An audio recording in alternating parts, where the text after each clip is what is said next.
Helen.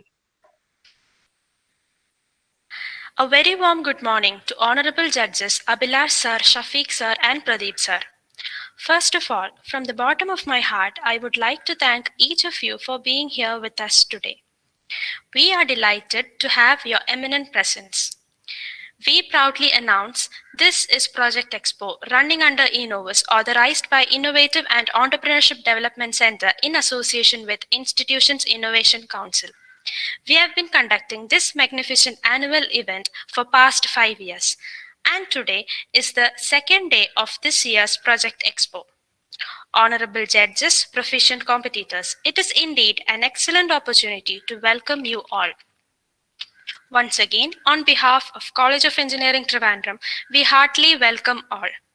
So let's start. Today's theme is Aid for Differently Abled People.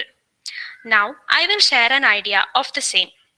Differently abled is often described as lack of normal functioning of physical, mental, or psychological process.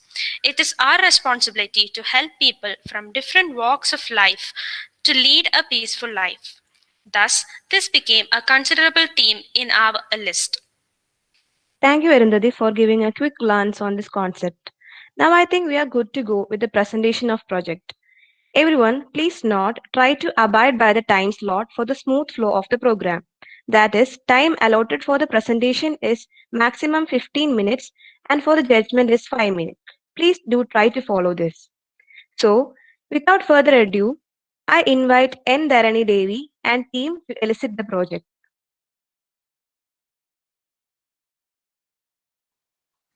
Thank you.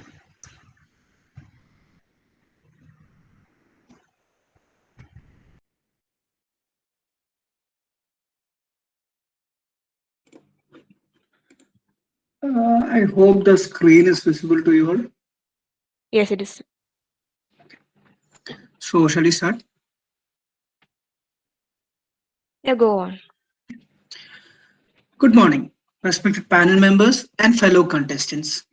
Today, we, the students of Rajagiri School of Engineering and Technology from Kakinad, Ernakulam, are here to present on our project, Wireless Assistive Head-Controlled HID. Our team members are Arjun Aloysius, N. Dharani Devi, S. Varun, and I, Alan Francis Srinamvel. Coming to the problem statement, according to a 2011 census, persons with disabilities constitute about 2.21% of the total population of our country. Assistive technologies make their life easier by creating and redesigning already existing devices into something that is more useful for the disabled community. People who are quadriplegic have limited options for modern communication techniques through their computers and mobile phones due to lack of input methods. So an alternative method of giving inputs is highly required. Our project aims to bridge the wide gap between technology and specially abled individuals by developing a device that will help them interact with their electronic devices like their computers and cell phones. So in the present scenario of COVID-19, the world is reliant on technology more than ever. We now use technology for work, keeping in touch with our loved ones, etc. In this situation, no one should be left behind because of their disabilities, and it is our job as fully functional human beings to help them lead a normal life.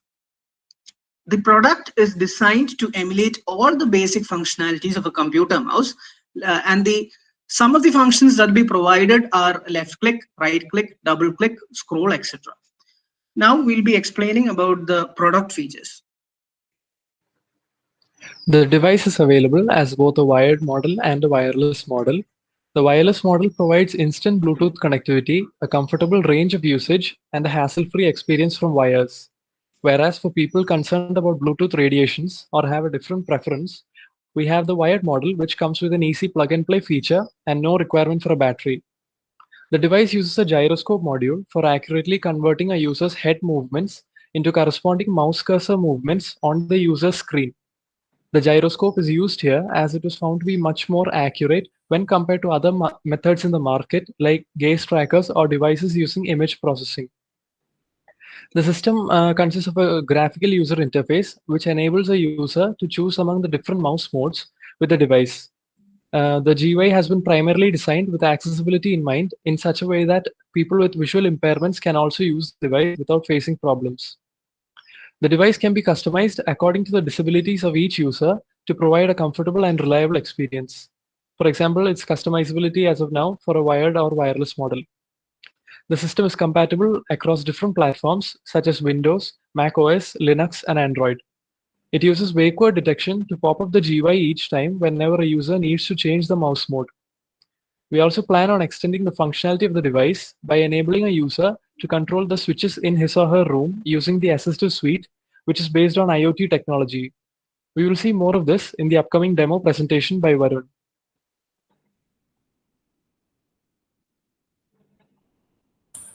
Thank you, Arjun. So I'll be presenting my screen right now.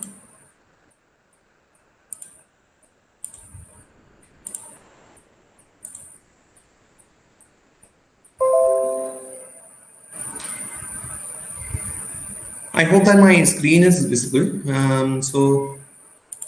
I'll just show right now. So this is the, in my video, you can see that I'm wearing the wireless assistive head control HID right now.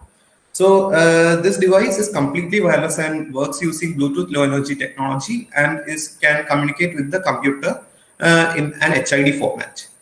And you can see that the mouse pointer on my screen is moving according to my head movements. So I'll just show a demo of how it works. As in a regular mouse, we can do many options in a regular mouse, such as left click, right click, drag, etc. So in order to emulate such features in our device, we have enabled a graphical user interface to choose between those modes. And to activate that, we have given the option of voice activation or a wake code detection. So the wake code we have given here right now is computer. So when I say computer, the GUI pops up. So if I choose the drag mode,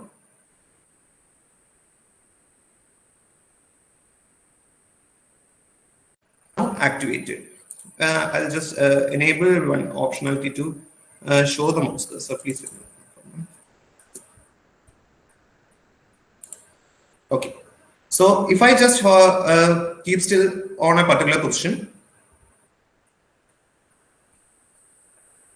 the drag mode is activated and I can draw on the screen however I wish to. And this is all according to my head movement. So this opens up a new realm for a person with disability. If I point at a particular position for a few more seconds, then it will be deactivated as well. So that is deactivated right now. Now I'll just show the rest of the features of the GUI, and for that I'll just remove this device for the sake of convenience.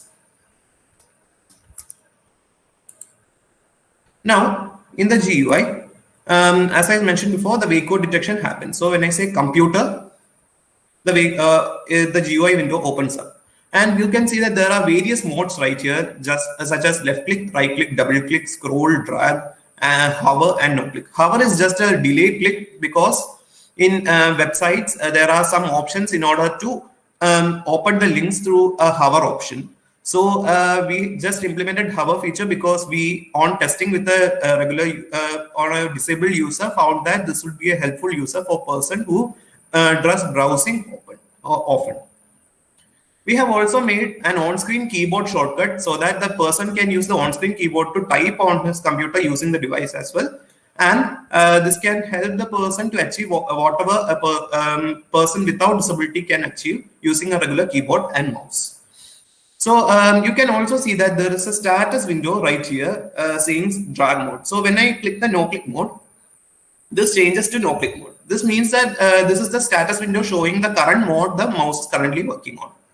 And this helps a lot in making the user aware of the current mode the device is working on, and can help them keep track of whatever they are doing on the computer. Now, there is one more feature which I would like to demonstrate, which is the Assistive Suite. But I think that I won't be able to demonstrate it right now because I'm having some trouble with the Wi-Fi signal. This is actually the idea. There are multiple switches. For example, you can see that there is a fan and a light behind me. And when I click on that particular switch, it should work. But due to Wi-Fi problems, it won't work right now. I am sorry for that. I couldn't show the output to today.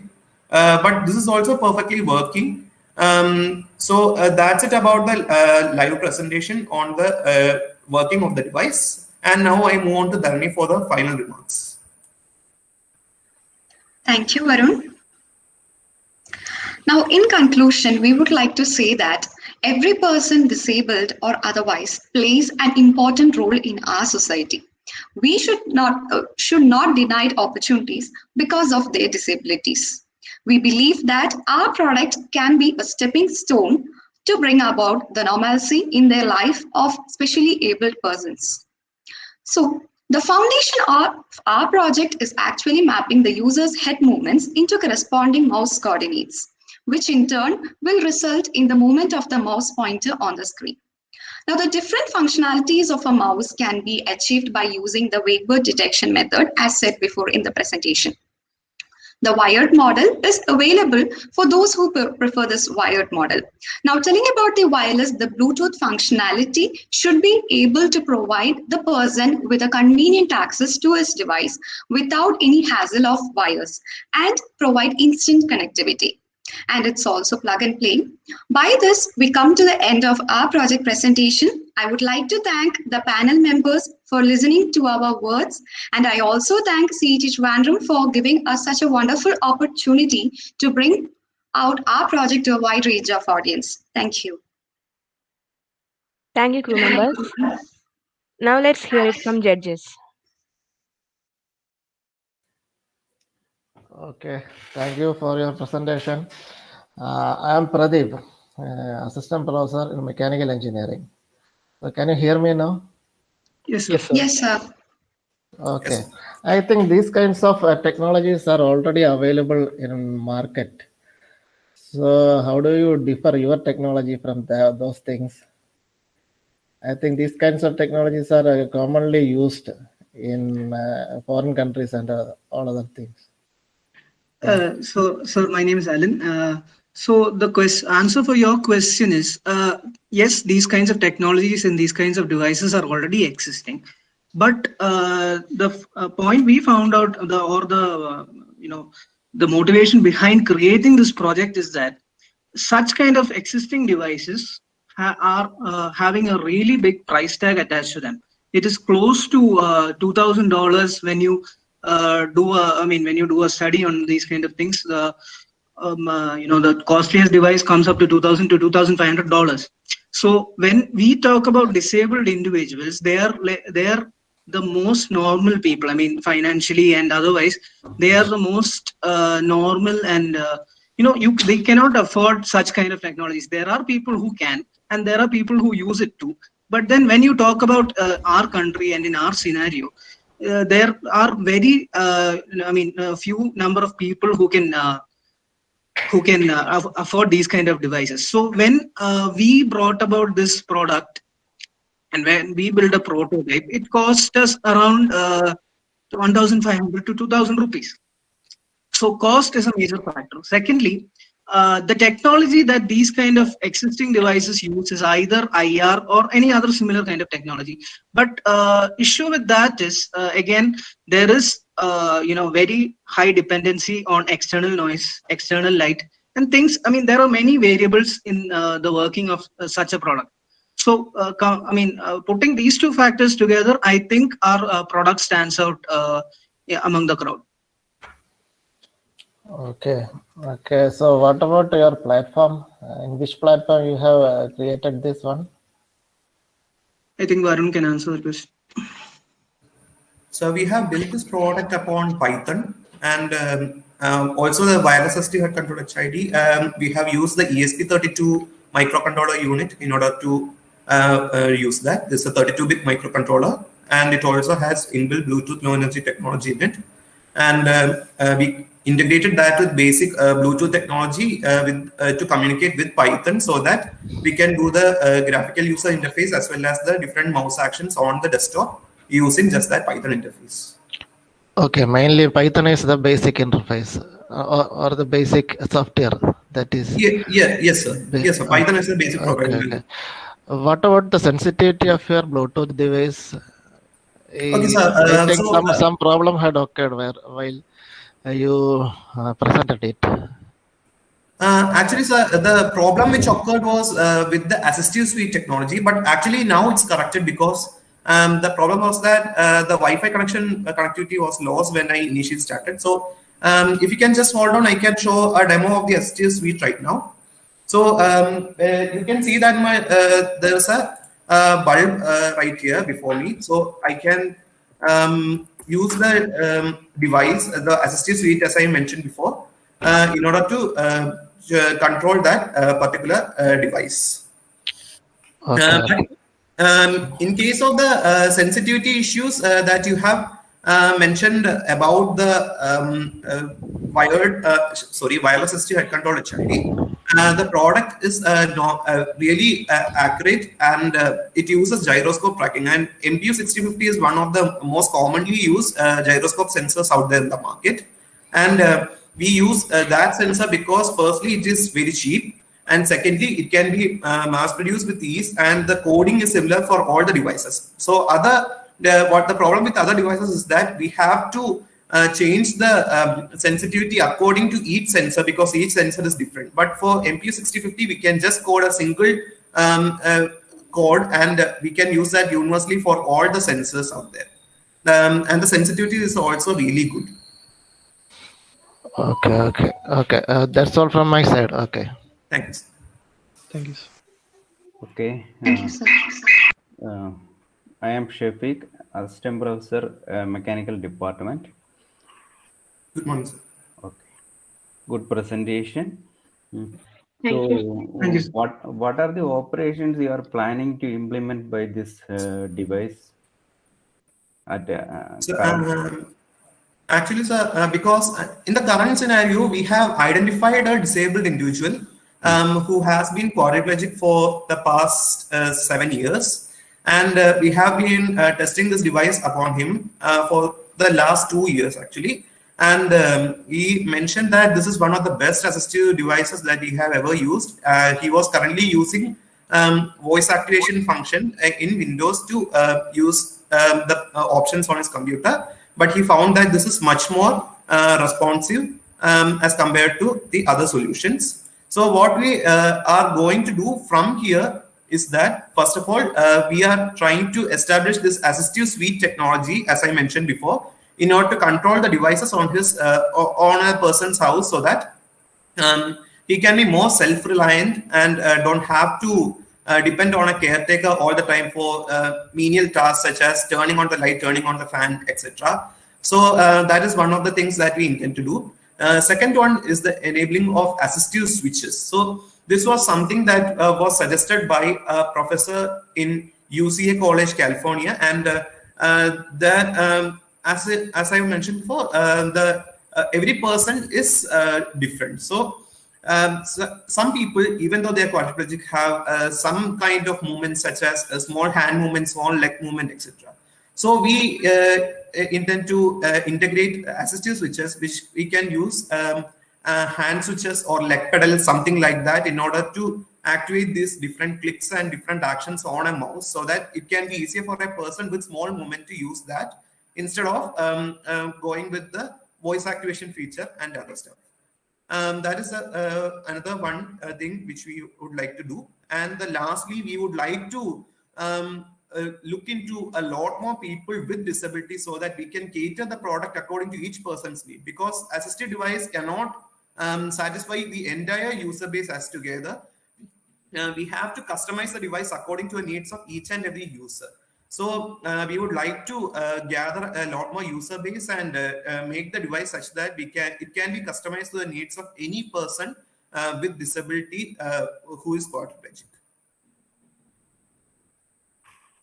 Okay. That's from my side. Thank you, sir.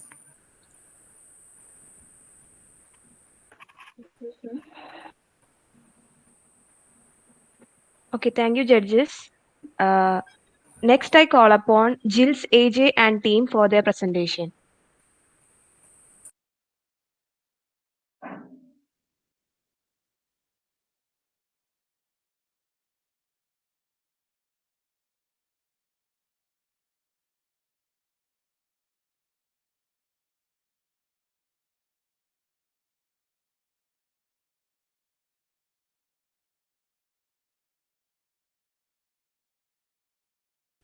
Hello, am I audible? Yes, you are. Okay, let me share my screen.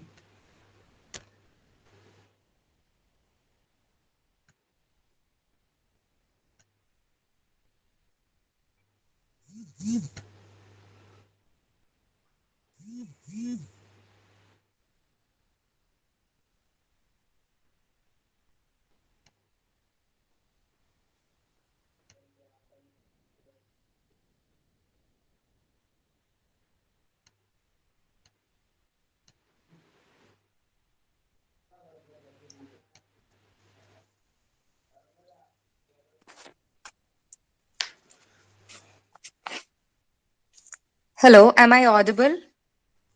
Yes, Yeah, you are. Okay.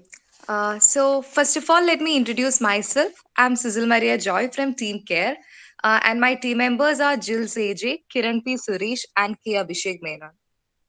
So we are going to present you our idea Care app. So before speaking about our idea, let us address the problem that we are trying to solve.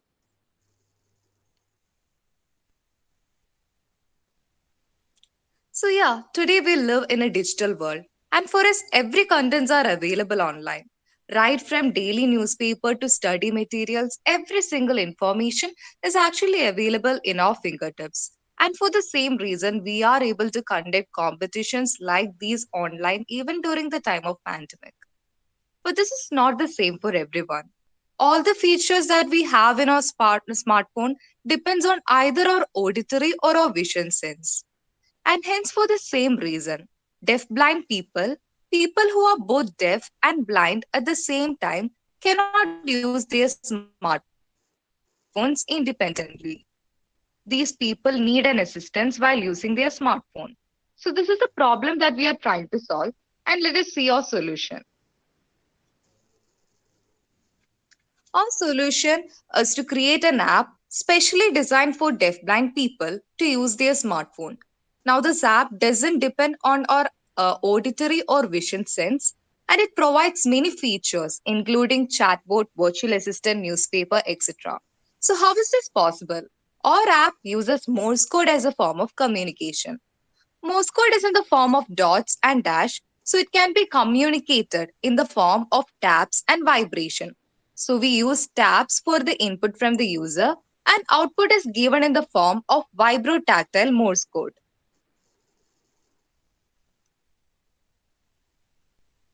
Now, Morse code is a combination where each letter and number can be represented in the form of dots and dash. So, why did we actually choose Morse code as a form of communication? Unlike other communication forms like Braille, Morse code provides a two-way communication. It is technically easy, and most of the deafblind people, we actually conducted a survey with deafblind people, and we actually found that most of them are already familiar with Morse code. And even if anyone user doesn't know Morse code, it is easy for a trainer to teach them Morse code. Now, Morse code actually contains five elements: a short, a dot, a dash. A short dot consists of one time unit length, a dash consists of three times unit length, an inter-element gap between dots and dash, which is one time unit length, a short gap between letters, which is three times unit length, and a medium gap between words, which is actually seven times unit length. So now let me invite Kiran to speak more about our idea. Thank you, Cecil. So, our app is designed for deafblind people. And according to Indian Pediatrics in December 2019, there are more than 5 lakh deafblinds in our country. So, we focus on both people with congenital deafblindness and acquired deafblindness. The first one is congenital deafblindness. This means people who are deafblind by birth itself, and it can be caused by problems associated with premature birth and infection in with womb, such as rubella. And the second one is acquired deafblindness. This is when a person who experiences sight and hearing loss later in their life. And the most common of this is Usher syndrome. And it is a condition causing partial or total hearing loss and vision loss that worsens over time. And it affects approximately 3 to 10 in 1 lakh people worldwide. And next one is some of our features. The first one is daily newspaper. This feature is to provide headlines of the daily news. Second one, e-learning. This provides the PDF of study materials. Virtual assistant, that is a chatbot. This is to perform all the tasks that is asked by the user, and it also provides web contents. And next one is two-way communication. This is to provide communication with other people also. Then a user manual. User manual. This feature, it's very important one. That is, the users can set the times of dots and dashes according to their wish by using this user manual, and also um, then it will be also having the contents, the details of the app in that, and time duration of this also can be changed according to their wish. Then the first one is a newspaper, and this provides the headlines of daily news. And also, if the person wants to know more about a particular news, he or she can use that gestures which is provided, like double tap, and it will give the details of that particular news. And to move to other features, these same gestures can be used. Then the other features will be explained by Jills. Thank you.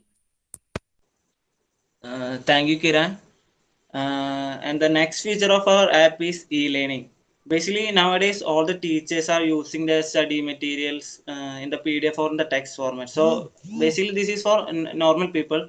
But in our feature, the teachers or the trainers of the deafblinds can upload their study materials in their apps database, even though it is in a text format. So what we are doing is we convert all the text content from the study materials or from the PDF, and we convert it in the vibrations of the Morse code. So whenever the user, which is a deafblind, selects this feature, the user can decide which subjects he should take using gestures like short tap, long tap, or many other gestures. So the notes will be available in the form of vibrations. So the main advantage of the feature is that the user, the teachers or the trainers of the deafblinds don't want to take much efforts to convert all the text content to Morse code. So we are helping them to convert it into the vibration and the Morse code. And the next available feature is that the deafblinds don't want to take much efforts to learn them, and the user can easily get the study materials anytime, even though there is no trainer or a guide in his side. And this is all about the e-learning feature. And the next feature is virtual assistant, and this is like other assistants like Google, Siri, and but these are designed for the normal people. But in our virtual assistant, it is designed for the deafblinds, and it can perform all the tasks asked by the user. So the input will be taken using short tap or long tap, and the output of the assistant or the reply of the assistant will be with minimum weights of keywords of vibrations. So the user can easily catch the content, and also they can save much time. And the assistant not only performs the task asked by the user, but it also provides the access to the web content. It is a main advantage of this feature. And the user can easily search in web using short tap or long tap, and they will get the output with minimum rates of vibration on the Morse code. And this is all about the feature virtual assistant. And the next feature is a two-way communication. And So this feature contains two modes. The first mode is that the communication between deafblind with other deafblind. So the input will be taken using short tap or long tap, which is the dot and dash of the Morse code, and the gestures are used to send the message, like shaking the phone. And since the receiver is an deafblind, the output will be provided using vibrations of the Morse code, so the other receiver can easily understand that. And the next mode of this feature is that the communication with deafblind people with the other normal people. So basically, this is similar to the first mode. The only difference will be in output. As previous, the input is taken as short tap or long tap, since the sender is an deafblind, and the output is given in a normal text file, since he is a normal person. And this is all about this feature, two-way communication. Next, I invite Abhishek to speak about the next feature. Hello all. Sorry. Am I audible? This is echoing.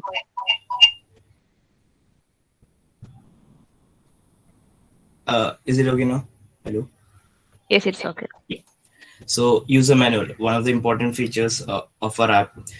So basically this feature is specially designed for new users. So user manual contains detailed description on how the app works.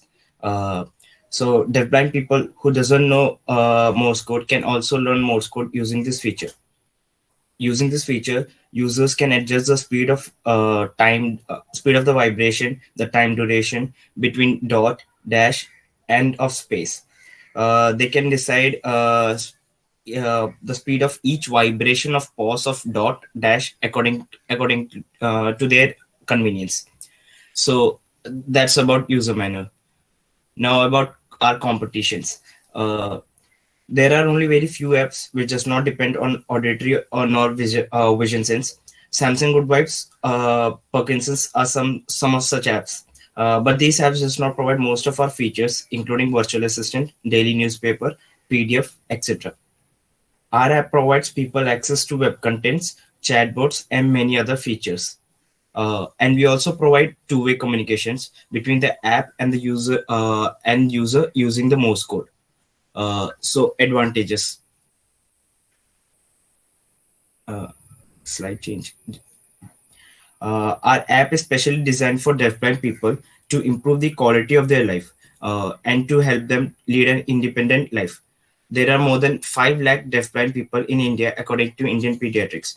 According to Sense International, 0.2% of the world's population is living with severe deafblindness. So, Care App is an essential product for deafblind people. We provide them a new form of communication and help them to independently access mobile contents.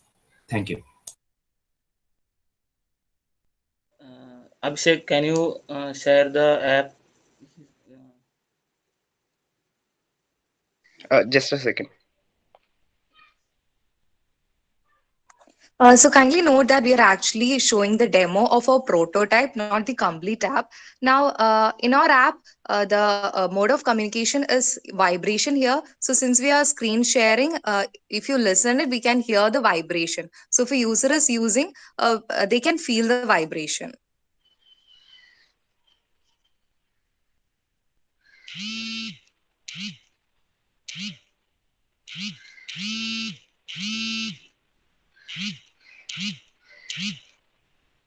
To select a feature, we can give double tap. So here we have the news. Here we have the small description of news. Now, in order to select a news, we can actually give double tap.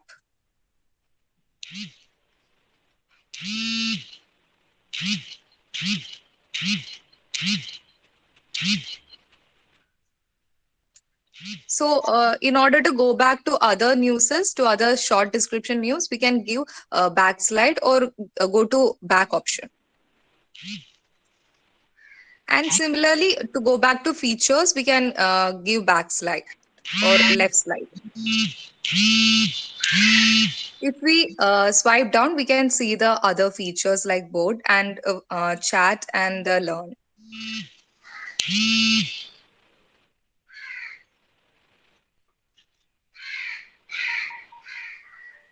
Okay, so in order to send a message, the default message here is hello. So in order to send that, we can actually shake the phone.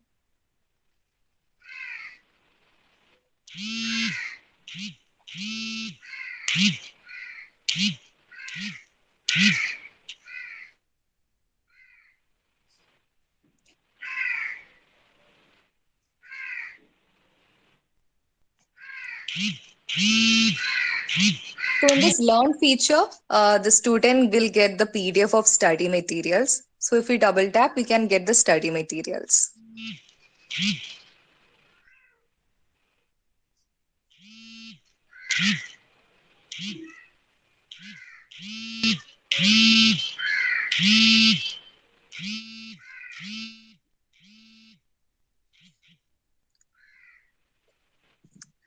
Now, if we go back, we can also get the next feature, that is settings.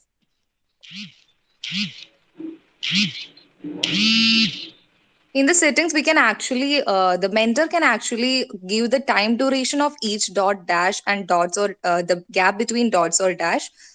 So mentor can actually provide these features.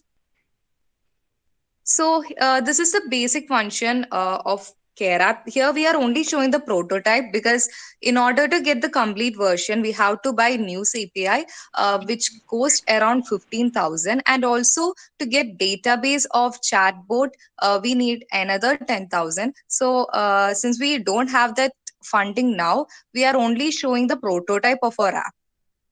Thank you.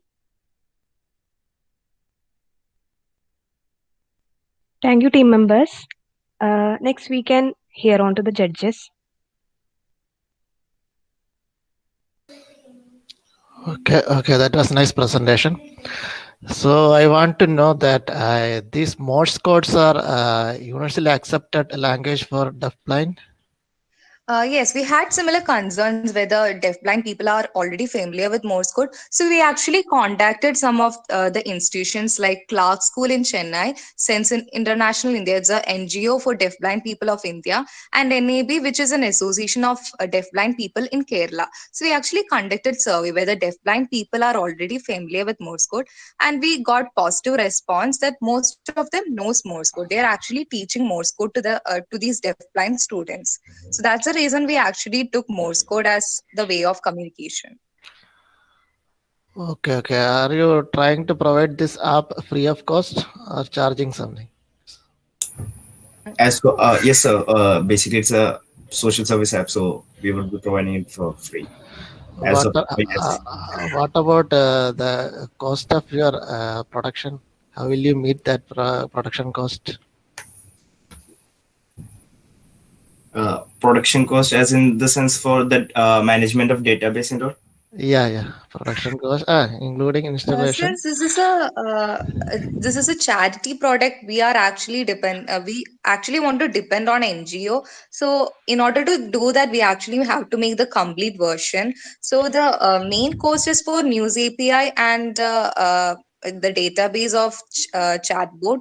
So to get that, we need funding, like these organizations, like these competitions. We are searching for funding. So if we make a complete version, then we can ask help of NGOs and all, because it's a charity, not a business. Since it's a charity, we can ask for fundings of NGOs, and there are many NGOs who actually help products like these. Okay. That's all from my side. Okay. Thanks.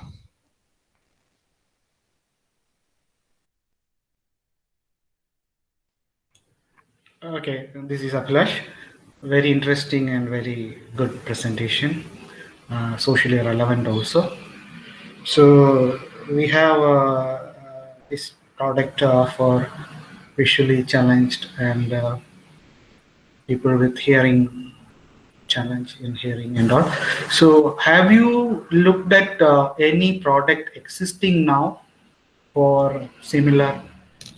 Yes, actually, sir, as I've mentioned, that Samsung Goodworks was one of the product which dealt with this kind of people. But the thing is, one of the main thing is that they have stopped the service, and second thing is that they only provided a chat system. For example, if someone if a user wants to contact or chat with a deafblind user, they could do only that. No other features like that we are providing, like PDF, news, nothing like that. They could use it for short communication. That's it. That was one of the major app that was there in the market, but they have stopped the service, I guess so.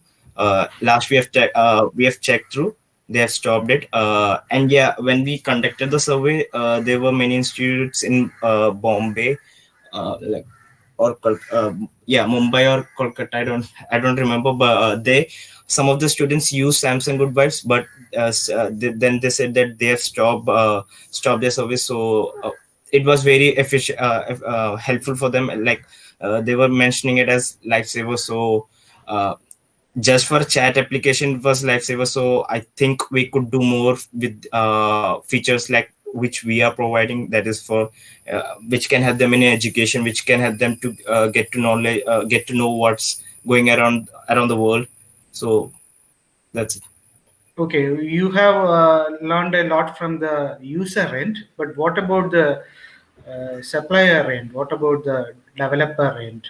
What was the reason for them to stop this? Sir, actually, Samsung Good Vibes implement the apps for the business purpose. Since they understand that there is no funding, and that's why they stop them. That. And so we are not looking for, as we have mentioned, we are not looking for business thing. So one difficulty as a teacher one may face is that suppose you are giving a learning material, is it really possible for us to translate to this maybe in a fast and efficient way?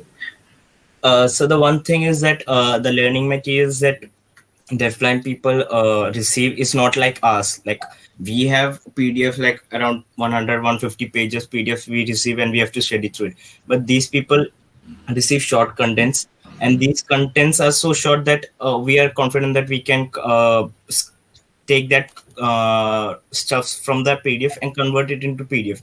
And moreover, if user finds it difficulties to cope up with the speed of vibration, we have provided the feature to slow it down or fasten it according to their convenience. Okay, thank you. Thank you for all the responses. I am Shafiq. Nice topic and a nice presentation. Good idea. Then have you implemented this in a deaf and blind person and obtained the success rate?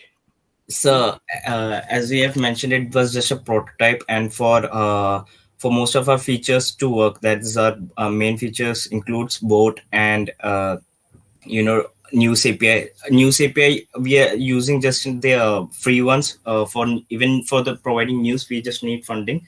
And also for database management, that is, if we have to share the PDFs in large amount or large quantity, we need we have to take access from webs. Like we have to pay up for receiving such an amount of database. So that's what we are stopped. Like that's what holding us back from doing so. But before adding more features, it is better to try this on in a deaf and blind person with the base version and understand whether they are decoding the things correctly or not. Yes, sir. Okay, So have you done that? We never got the chance to actually give the prototype to deafblind people. So as soon as we get that chance, we will actually ask them to use our prototype, and we'll get the feedback. Also because the one of the main things holding us back is lockdown and all, because we can't easily get access to such institutes when such a pandemic is going on. So there are these are some factors that are holding us back. So we thought Okay. Better to try with Yeah, like a small Abhishek sentence. told, in order to get more information, in order to provide these app, many like NAP and all, they are asking us to come over there because they can't give out information about their deafblind people to us easily. So we have to actually travel to Trivandrum to meet them.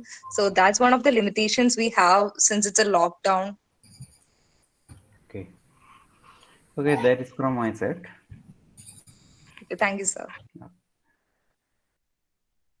Okay, thank you, judges. Next, I invite Anandakrishnan A and his team to deliver the presentation. Hello, am I audible now? Yes, you are.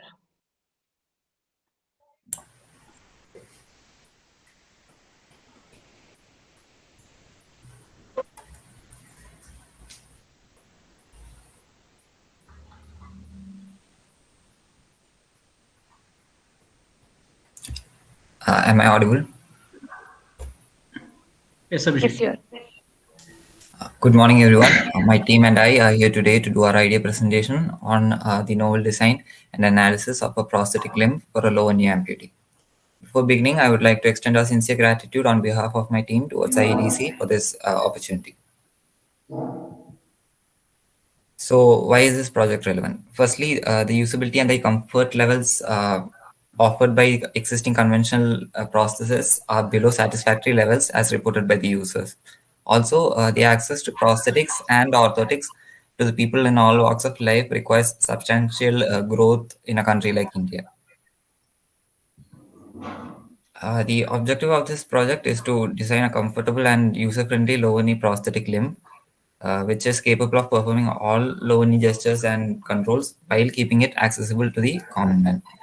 That is, to design a lower knee prosthetic limb which is technically and economically expedient, user-friendly and robust, and capable of performing all lower knee gestures. So, who all are benefited from this? Military casualties who get injured during combat, for use in different sports, and for the common civilians who lose their limbs in accidents or due to medical conditions such as diabetes or cancer. Now I'm inviting my friend Anandu to take you through the design flaws of existing processes. Thank you, Abhishek. Am I audible now? Yes, you are. So a very warm good morning to one and all. If you look into the design flaws of conventional processes, the major concerns for an amputee equipped with a conventional kind of lower knee prosthesis are the hip pain, knee pain, skin diseases, and other related infections. The first two are mainly caused due to the biomechanical and mechanical instabilities of the processes that he or she is using. By saying biomechanical instability, we mean that there can be significant variation in moment and forces acting at particular joints such as heel and knee for an amputee compared to that of a normal person, while he or she is performing gestures such as running, walking, etc. The third one, the skin diseases and infections, is caused due to the improper material selection. Use of biologically incompatible material for the fabrication of the processes, and when the socket and the skin comes into contact, there can be some allergic reactions, and this may lead to an unfavorable situation for the amputee. The next is the design approach. This project mainly focuses on a biomechanical analysis of a normal person, an amputee equipped with a conventional and our newly designed processes. All the biomechanical simulations were performed on an open source software developed by Stanford University called OpenSim, used to perform all kinds of biomechanical analysis. If you look into the bottom of this slide, you can see the step-by-step process how to perform a biomechanical analysis. The step one is to develop a musculoskeletal model of a normal person, an amputee with the processes as shown in figure 7. The next is a scaling of the model. In figure 8, you may notice that there is a color change. This indicates the model is being scaled. The importance of scaling is that we can incorporate the real world data such as the weight and height and different weight of the body segments of a real world subject and incorporate into the software. If you look into the clip, the ground in this interface acts as a force plate, and from which we extract the forces that acts upon the knees and joints, etc. Here it indicates the inverse kinematics of walking. Not only for walking, as shown in this clip too, for all kinds of gestures such as running, jumping, etc., inverse kinematics can be performed. After performing inverse kinematics, the next step is to extract the results. As shown in figure 9, which indicates a graph with moment on y-axis and the percentage gait cycle on x-axis. And the green line depicts the moment variation for a newly designed processes, the red one for a conventional kind of processes, and a new one for a normal person with no amputation. If you look into the y-axis, it is the hip adduction arm moment. Not only for hip adduction, for other gestures such as flexion, rotation, and knee flexion, or different kinds of results were obtained by performing inverse kinematics and dynamic analysis for both running gait and walking gait. After repeated scrutinizing, as you can see in this figure, there is a substantial variation in moment for the conventional processes or the amputee using conventional processes while performing hip adduction. Since walking or running is a combination of different kinds of actions such as adduction, flexion, rotation. The idea behind this project is bring down this variation. As you can see, the green and blue line has marginal variation. If that is the case, we can conclude that our design is biomechanically feasible. So next, as we discussed earlier, not only the biomechanical stability, the mechanical stability of the model is so important. If you look into this, figure 10 and figure 11, the figure 10 depicts a conventional processes, figure 11 a newly designed processes. So we fabricated the material with, the model with same material, PEEK, which is being frequently used as one of the best materials to fabricate prostheses, orthotic devices, dental devices, etc. From a mechanical perspective of view, there is a significant increase in the factor of safety of our newly designed model. But is it satisfactory? No. Biocompatibility of the model is also a big issue. So we came up to a new material called TechApic MTCF50, which contains carbon fiber reinforcement and also has much higher yield strength. And in turn, it increases the factor of safety of our model, and thus the amputee or the user will not have any unfavorable conditions with the skin. So we came to a conclusion that our design is both biomechanically and mechanically stable. Now I would like to hand over the session to my friend Anandu Menon. Thank you. Thank you, Anandu, and morning all. Hope I'm audible. So I'm moving on to my portion, that is how the design was carried out, and this design needs to be compared. So first of all, the design was done after proper studies of the flows of conventional old model, and all moments such as hip adduction, hip flexion, hip rotation, and knee angles were considered as mentioned by Anandu earlier. And our primary aim was to design a model which gave lesser moment when compared to the old model, and thus give a close relevance to that of a normal human leg. In the previous slide, it was shown that the newly designed model, that of TechApic material, was mechanically stable too. And in this slide, it is given two variants of prosthetic limbs. That is, on the left side you can see a conventional model, and on the right is a newly designed processes that was designed by RT. So the second one that is on the right side is of TechApic material and the more stable one, as mentioned earlier. So now I am moving on to the next slide. Here I would like to explain the automation of this prosthetic limb.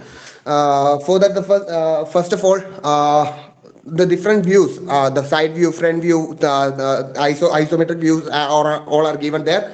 You can go through that. And the later part, I would like to explain about the automation part, as mentioned earlier. A DC source is given in the shin portion, as shown in the right bottom side of the slide. A shin portion is given there. You can see a DC source connected to a EMG sensors, and this DC source help in the working of these EMGs. What is the purpose of EMG? EMG is to get signals from the brain, amplify them, and convert it to electrical signals. And these signals helps in the movement of motion of the leg, and if the subject who use this limb won't regret of losing a leg, and that is our main aim, that the person should not regret about his loss of one leg. So and to support this, we actually came up with the automation of the angle, which is also very important in the case in the case of when we discuss about the automation part, because fine movement of the angle is the one thing that make the comfort of the person to walk. For the fine movement of this angle, it should deviate from a few small degrees of 0, 1, 2, 3 degrees to that of a maximum range of 90 degrees. So this is also to be carried out, and all the detailed specifications are being given just above the figure. You can see the left side figure for the automation of angle, and specification required such as the motor specifications and all other things has been given just above this that figure. You can see that. And guys, it is one more thing that is important is these are all things are possible because we are going through different levels of paper reference papers, and it is we think that it is possible to make such a automation in our prosthetic line. Now I hope you guys went through the specifications. Now I'm moving on to the next slide. Yes, all these data that we have collected till now and what we have done is for a person that or a specimen that was available in the OpenSim software, and we have modeled him, we have scaled him to the specific heights and weights, and obtained results and or designed the limb for that particular specimen. So a prominent doubt that must have arisen into our mind is it possible to customize this product? Yes, it is possible to customize. How can we do that? If you have a virtual 3D software and XSense camera, it's very easy to collect data of that particular person and design him a limb. But due to limitation of resources, we actually took another path. The thing that we done was using a robotic operating system, that is ROS. What is ROS? ROS is a open course software available in the web that is used to simulate the actions of a robot. It produces various data coordinates, and these data coordinates can be broken down into smaller parts, and thus the motion can be animated, or motion can be captured. So what we did was that we actually arranged some Z2 camera. It's a RoboVision camera used for robotic vision, and we installed it in it just works in Ubuntu. It is not supported in Windows, so we installed Ubuntu, and we installed Z2 camera in that. After initialization and running it in the background, RVIS was launched. RVIS is a robotic vision launchpad where the image captured with the camera is being shown, and that is the two diagrams of the two images that we got in the RS platform. It is a box type 18-point skeletal body system, and in that those 18 coordinate points with respect to the that 18 points with respect the movement was captured with respect to those 18 points, and it was stored into another file as shown the figure 5 figure that is step 5, sorry. So there you can see the coordinates, and these coordinates are then extracted to the OpenSim software, and we could actually do the analysis based on that exported files. So these are all the basic equipments, and further equipments and detailings will be given by my friend Ambadi. I'm handing over the mic to him. Thank you. Thank you, Andrew Manon. Good morning, all. This slide is discussing about the support that we require to complete our idea. And the first one is motion sensing cameras and data acquisition system. This motion sensing cameras is used to compare the sequential images and determine the motion. The cameras like Z2 is used for capturing various coordinates for these muscle movements. And along with the motion sensing cameras, data acquisition system is also required for measuring the real world physical data and convert into a numerical one. And the second one is IMU sensors. These IMU sensors is used to measure a body specific force, angular rate, orientation, etc.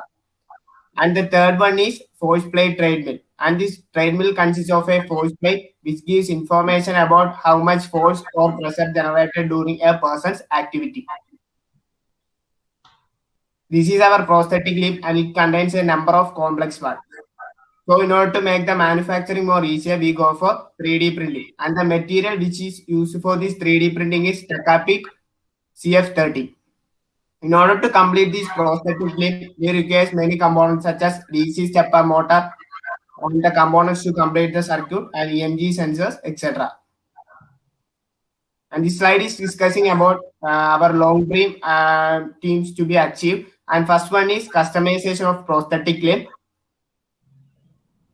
Humans are destructive in their own way. So the design has to be done according to their adaptation rather than designing on a uniformity level. The comfort of a person varies from one to another. So the design has to be done in a customized manner to increase the comfort. Biomechanics has a major role in the field of sports. For example, if an athlete gets a perfect shot, he would definitely win the match. So in order to understand his power or ability, he can use the biomechanical approach to get how much force or movement to require to get a good start. And the next one is setting up of a biomechanics lab. And this is our dream team, and our valuable mentors are Jitu sir, Sajid sir, Lalu sir, and Sudhi sir. And we are expressing our sincere gratitude towards Nodal Center for Robotics and Artificial Intelligence, GEC Thrissur. Once again, thanking everyone for giving us this valuable opportunity, and thank you all.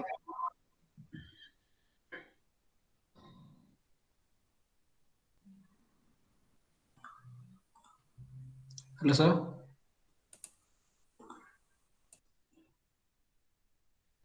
Okay, thank you, team members. Now let's go on to the judge. Okay, that was nice presentation. So I have seen a lot of products like this when I watch Paralympics. So how do you differentiate your product from those products? Yes, sir. Of course, these kinds of products are available in the market. The idea behind this is to make mass production of these kind of products, because if you look at Paralympics and other kind of sport activities, this prosthesis is designed for a particular kind of person.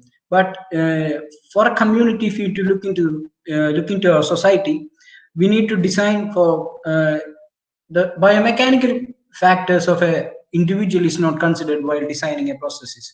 So if we can implement this in a hospital or a college, we can definitely bring more success, bring more robust products and expedient products, so that people should be can be more comfortable with it.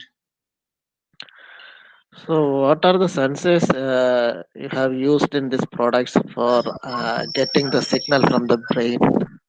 So we are using EMG sensors. Actually, we have done a previous work on how to extract the brain signal, that is particularly from the muscle coordinates and muscle movements.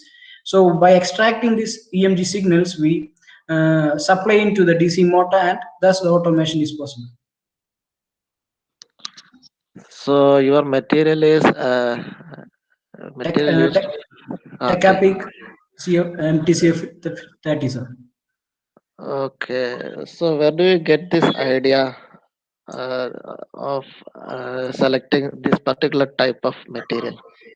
So after doing lots of research, there were different materials available in the market, carbon fiber, but biocompatibility of a material is a huge factor, as presented in our slides. So we wanted to get a material that is biocompatible as well as strong.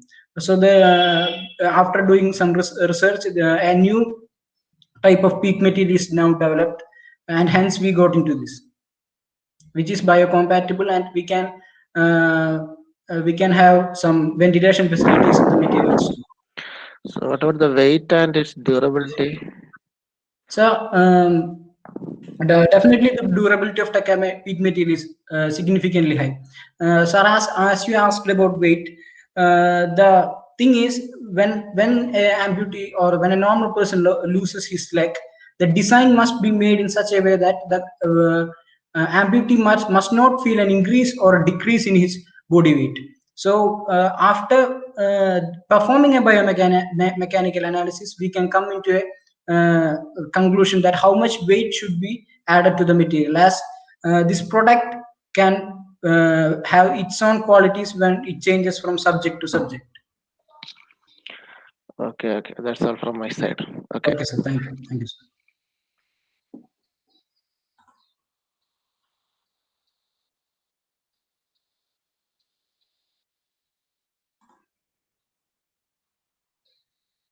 Hello. Hello. Nice presentation. Okay, sir. Okay. So you're planning to 3D print this prosthetic limb? Yes, sir. Okay. Which 3D printer? In which 3D printer you are planning? So this actually we went to GC not GC IIT Palakkad to know about which 3D printer we are going to use, but we were doing that motion capture things in GC Thrissur, but we couldn't go to GC Palakkad for fabrication. So we don't know absolutely the right which one to use, sir. So you told that the biomechanics of individual is to be considered while designing this one. Then how you can go for mass production? So mass production in the sense, if you look into a community, we can, if we set up a lab in our college, we can have people come to our college, and within 1 or 2 hours we can perform a biomechanical analysis of that person. So a particular kind of design can be made for him. So there is no time loss. If you look into the, we made a market study on this product, but the result is that the people are having more and more problems when they use new kind of prosthetic limb. Every day, new design for prosthetic limb are proposed, but it is not for a single or a particular person. It is they are producing it in a large scale and bringing out into the market. Okay. So you are planning to do the analysis for an individual and at a faster rate make the product. Yes, sir. Not for mass production. According to the person, if there is lesser amputees, then we not only for lower knee processes. Sir, shall I share my screen now? Yes. As you can see here, different kinds of orthotic. This is an orthotic device. Similarly, we can develop spine belt, support for head, and different exoskeletons, etc. by performing this biomechanic by changing our approach to biomechanics. So we can develop new and new products, not only lower knee processes, bionic limbs, etc. Okay. Thank you, sir.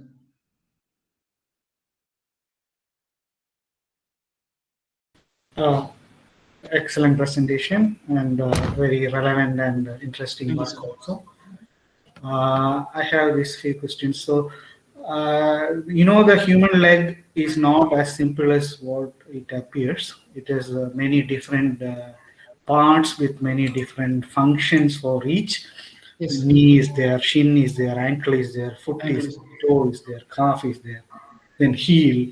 All these are very important. Yes, when some pain affects us in any one of these regions, we know suddenly the importance of each of them. And also we need different kind of use, like walking, running, jumping, dancing. So how close can your design be to a realistic human limb? Actually, thank you for asking this question, sir, because we have made this design for not only for walking. This particular design is for both walking and running. Okay. Hello. Yeah, I'm here. Sir, have you seen that graphs that we uploaded? Yeah. Yes.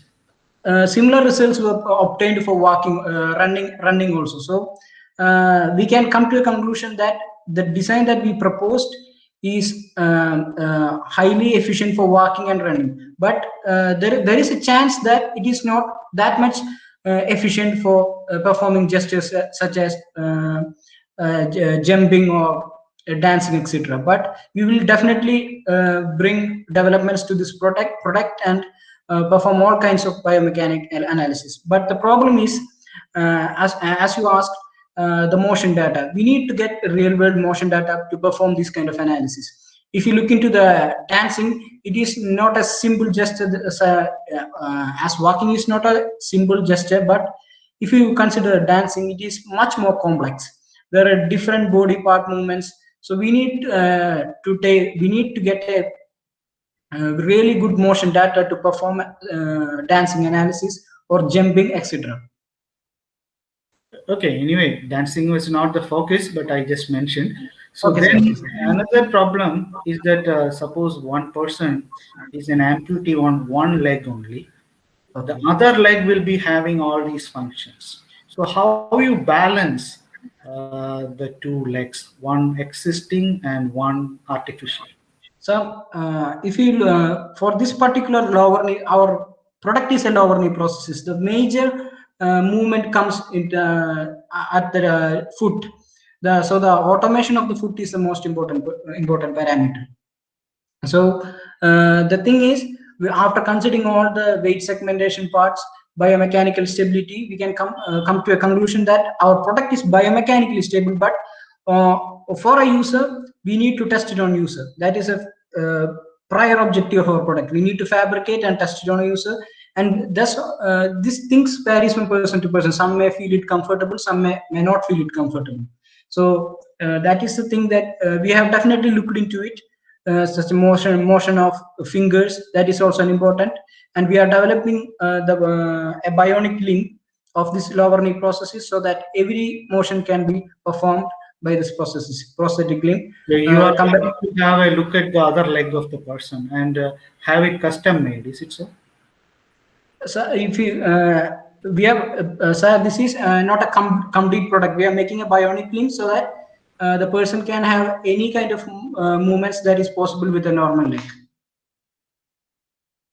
Okay, then one final question. There is something called the phantom limb.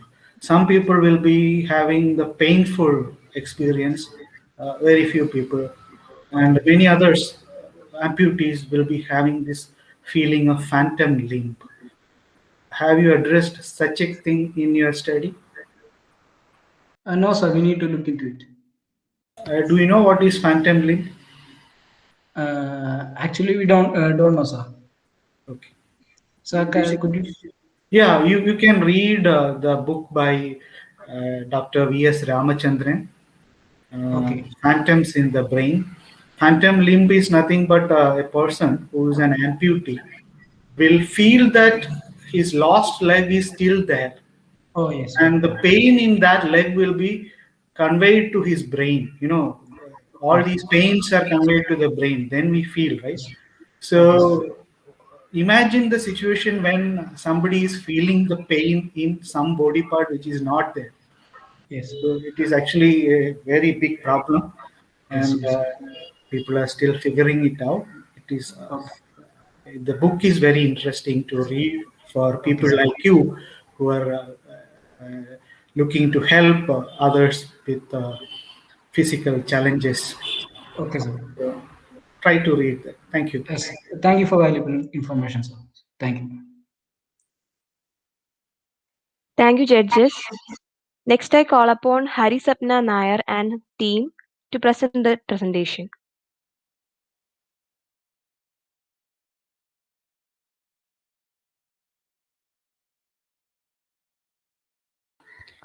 Hello, am I audible? Yes, you are. And is my screen visible? Yes, it is. Okay. So the product we are coming up is the job portal. I'll introduce my team members now. We are from College of Engineering, Trivandrum. I am Hari Sapna Nair from the tech team, Nimsha and Sesna from the marketing team, Amrita and Safir from the UI UX team. So our problem statement is for differently able people, there are there is a lack of job opportunities, and in most of the cases they are not aware of the job opportunities available to them because of various reasons like lack to internet access or lack to knowledge of the sites where these opportunities are found.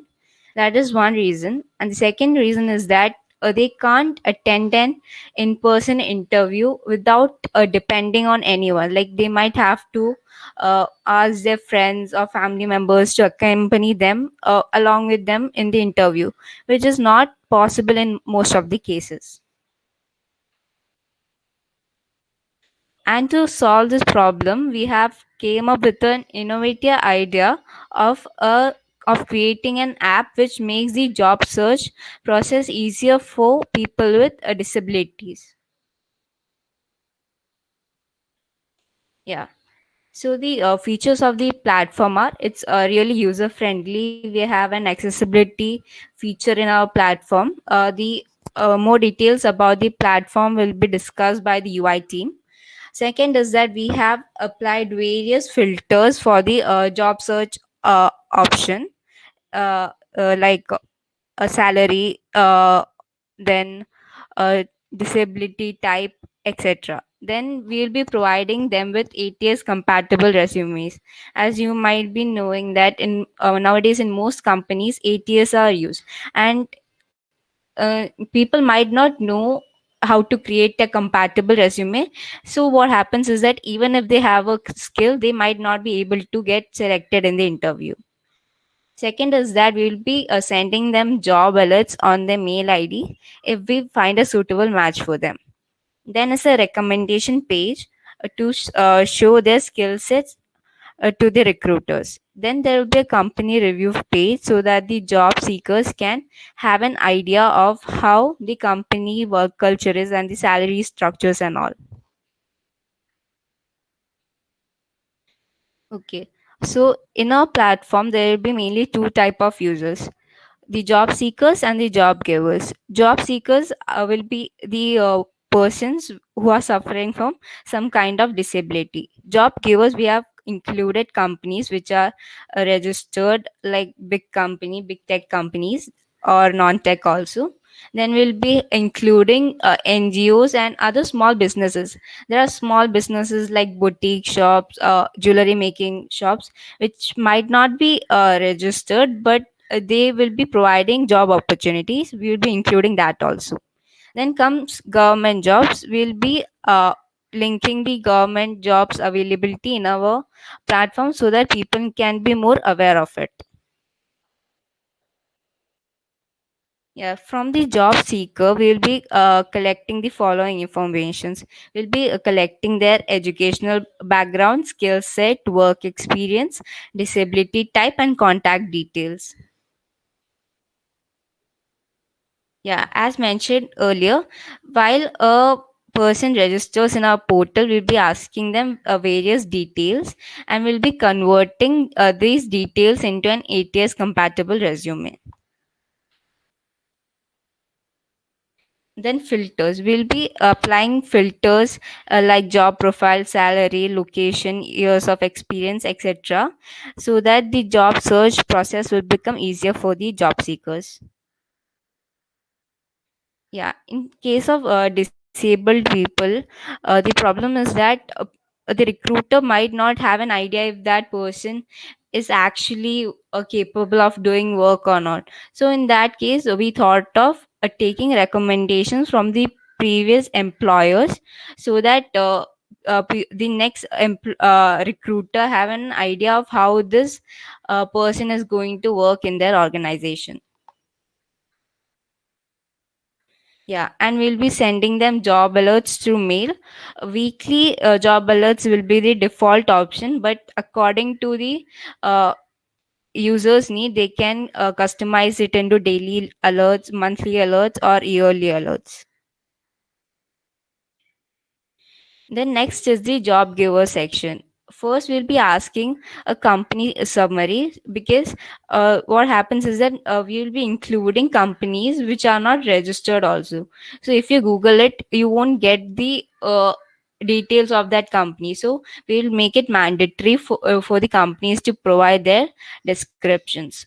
Then we'll be asking about the job description, like if it's a tailoring job, what all are the requirements and how many working hours will be there. All those details will also be included. Then salary details, then role requirements, other perks like medical benefits, leaves, etc. Locations, employment type, and application process, whether they can apply through a mail or they will be provided a portal or something like that. Yeah, next comes the job givers. So we'll be creating a company page for them where they can post their job openings, and we can see the reviews of the companies also. And we'll be including all types of jobs available for the disabled people, starting from jewelry making, tailoring. Even if a person can teach things like music, dance, will be including that type of jobs also.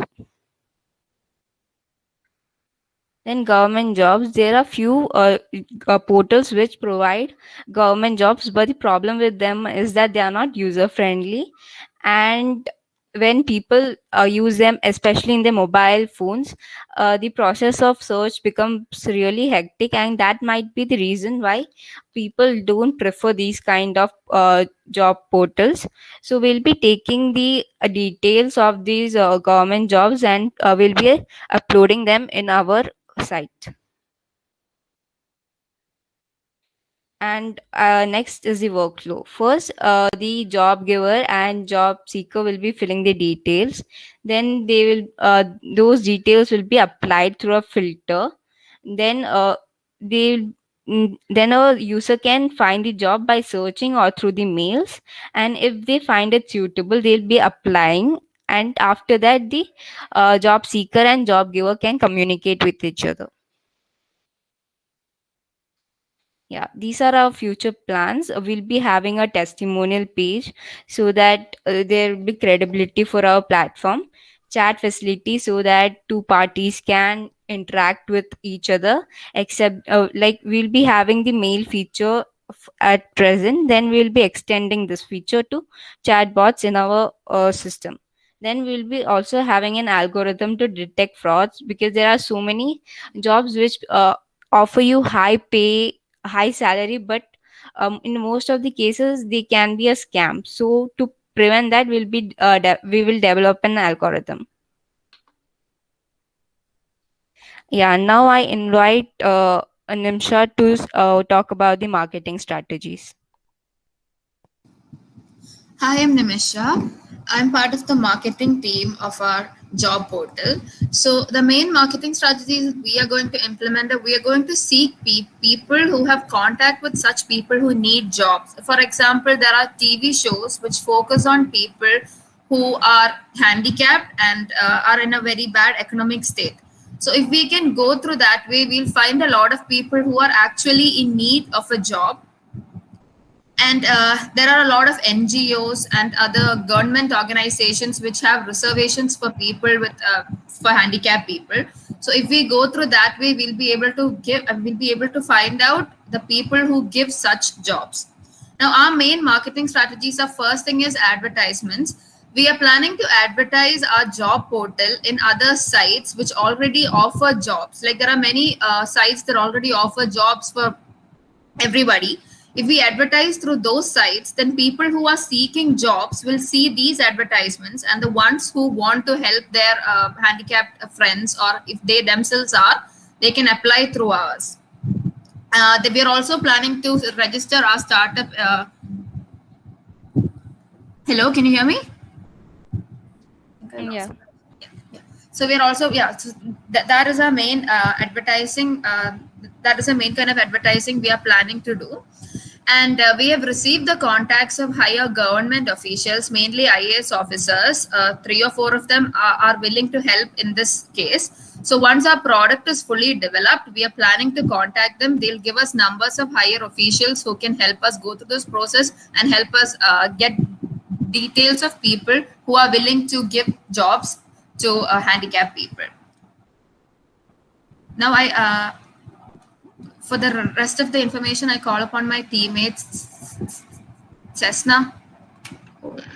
Hello, I'm Sesna. I'm also part of the marketing team of the job portal that we are creating. So, as Nimisha had said, currently this is the marketing strategy that we are planning to undergo, mainly through advertisements, and we are also trying to build some contact with some persons who can help us in the same. We are also trying to contact some NGOs, for example, with the research that we have found. We have seen that there are NGOs like the National Society for Equal Opportunities for the Handicapped. These are people who help these people with disabilities. They give them training so as to make them economically stable. So if we are able to have cooperate with them, and if we are able to we'll be able to help the disabled people if you are contacting these types of people. At the current stage, even if we want to start the marketing strategies, we are currently working on building our portal. So as soon as it's done, we'll be proceeding with the marketing strategies. That's all. And from the tech side, we are planning to use the Moon stack to implement this application. We have a front end and a back end team working on it. And next, at present, we'll be presenting the UI to you all. Amrita, can you do that? Yeah, hi. Just 1 second.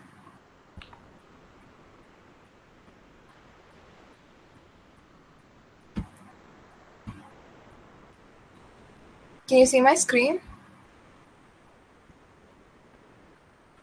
Hello? Yeah. Yeah, okay. So we're planning, yeah, sorry. So this is our page, this is our website in general, this is the UI.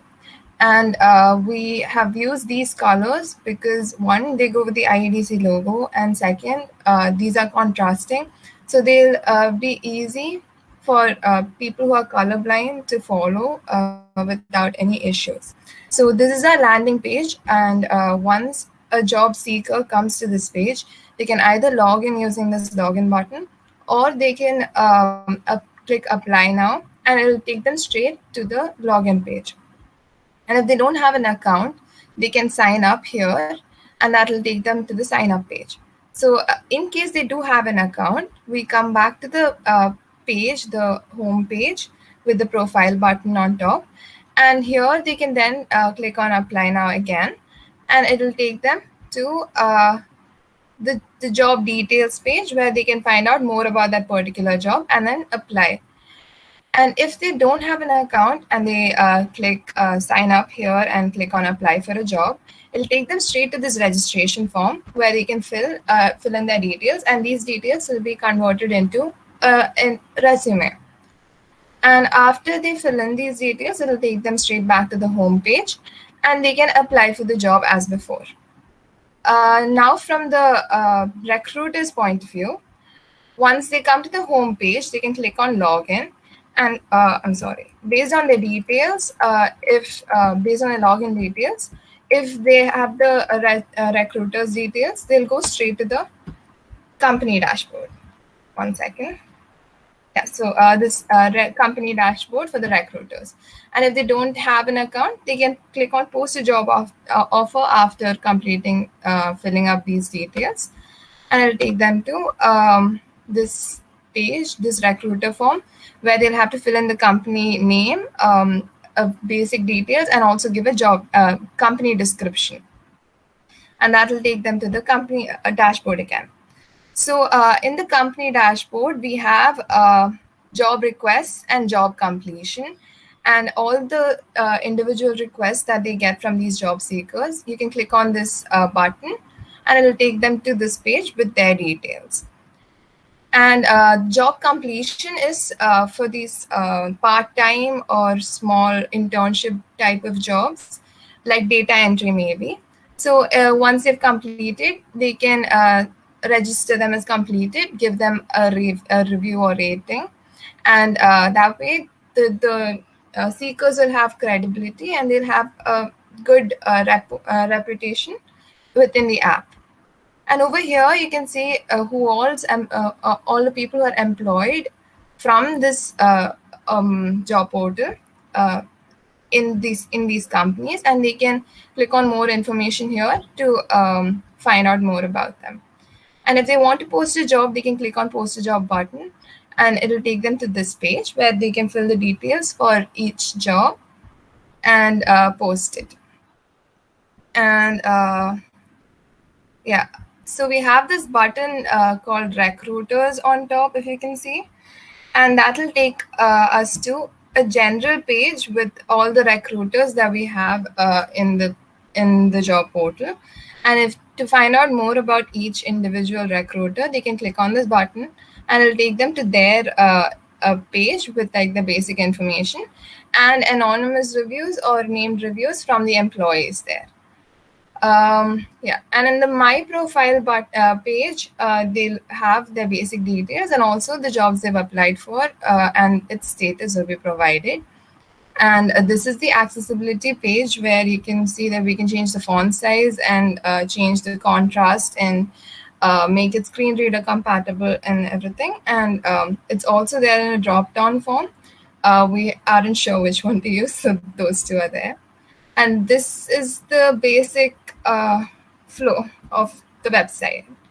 So I'd like to hand it back over to Sapna. Yeah, that's it from our side. I guess we can take up the questions now. Thank you, team members. Now let's go on to the judgment.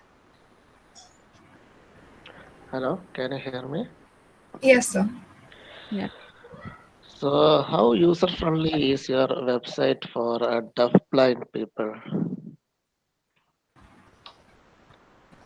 So couldn't hear you for what like for deaf-blind people? Yes, sir. So for blind people, we've added the screen reader functionality, and for deaf people, there shouldn't be a problem. And the colors are also contrasting so that people who have color blindness don't have an issue with the UI. The colors are contrasting enough. We've checked the W3 consortium website for details on how to make pages more accessible to people with disabilities. And these are the options we've provided. So that they are using the same keyboard of the laptop? No, for sir. accessing the website? No, sir. But the people who are blind, they have a separate screen reader thing. So they need a separate device for that, right? Yes, they'll have that. So when we're giving a filter, usually people who are using this, they have the screen readers with them because they have to surf the internet on a regular basis, right? So they usually have the device with them. And in the filters, we'll be providing things like wheelchair accessibility and screen reader requirement or wheelchair requirement, things like that. And we'll also be providing the disabilities in the filters if they need, like if they say that, you know, I can't hear something, so I'll need people who know ASL or something like that. Okay, so that you are having a separate server for this website, right? So server, as in we're gonna host it by ourselves. Okay, that's all from my side. Okay. Yes.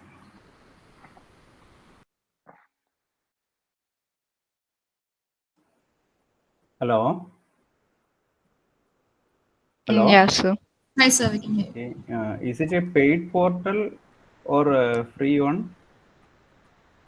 So you mean do the job seekers have to pay? Yeah.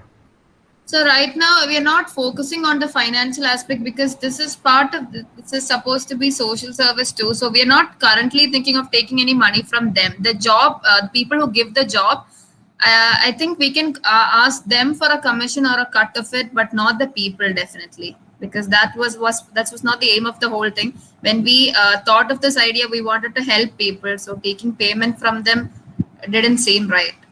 So from employer side, you are planning to get some payment. Thinking of that, because if we are thinking of this like a normal website or a job giving website, we'll have to look at that because we'll have marketing, we'll need funds for marketing and all of that too. So it depends on what happens when we launch this product. We're thinking about that currently. Have you contacted any companies? No, not yet. When if we have to contact companies, we'll have to show them the finished product because that will be the first requirement they ask us. So unless the front end and back end teams submits it fully, only then can we go to companies or higher officials who promised help. Are you collecting the feedback from the employee? Sapna, I think you can answer that better. Yeah, so we have contacts with the IEDC faculty team, and they have said that we'll be connected with a firm which helps these people with disabilities. So we are yet to contact them. So actually, I am asking in your website whether you have included the feedbacks page for the employees. Yeah, feedbacks are there for both. Yes, so we have a feedback function for both the employees and for the employers. Okay, thank you. Nice presentation. Thank you, sir. Once again, your team also have met the social responsibility aspect in the project. We really appreciate that. I have only a couple of questions. First one is, have you identified some initiatives to empower or to help the disabled or the differently abled people to gain employment or start their own business? Like, for example, Urja or Takshan. Urja is actually by an alumni of College of Engineering, Trivandrum, alumnus. So have you just looked at some of these organizations so that you will get a feedback about how we can really guide them? So we hadn't actually, we were just starting our research. We were going through similar startups or companies or NGOs who are doing similar purpose.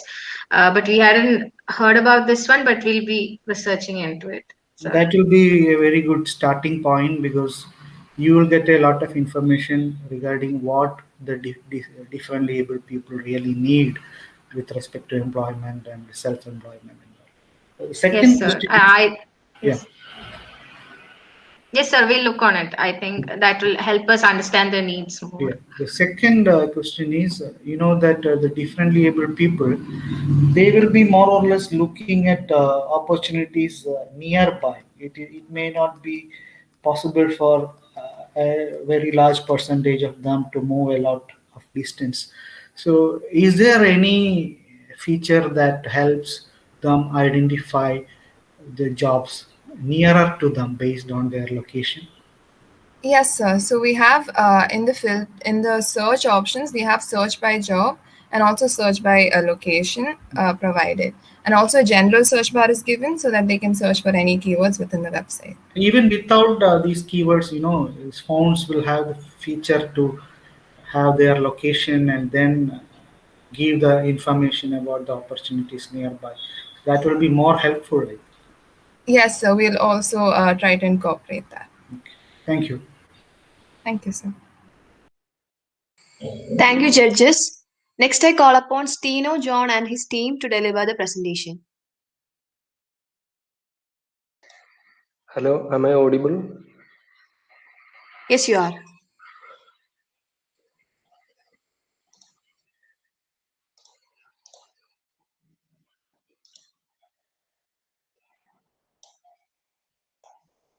So is the screen visible?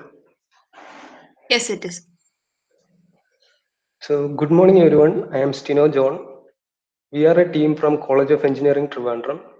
The other team members are Febin, Pranav, Srigesh, and Abdulaziz. So our project is AI Mobility Assistive Device for Blind.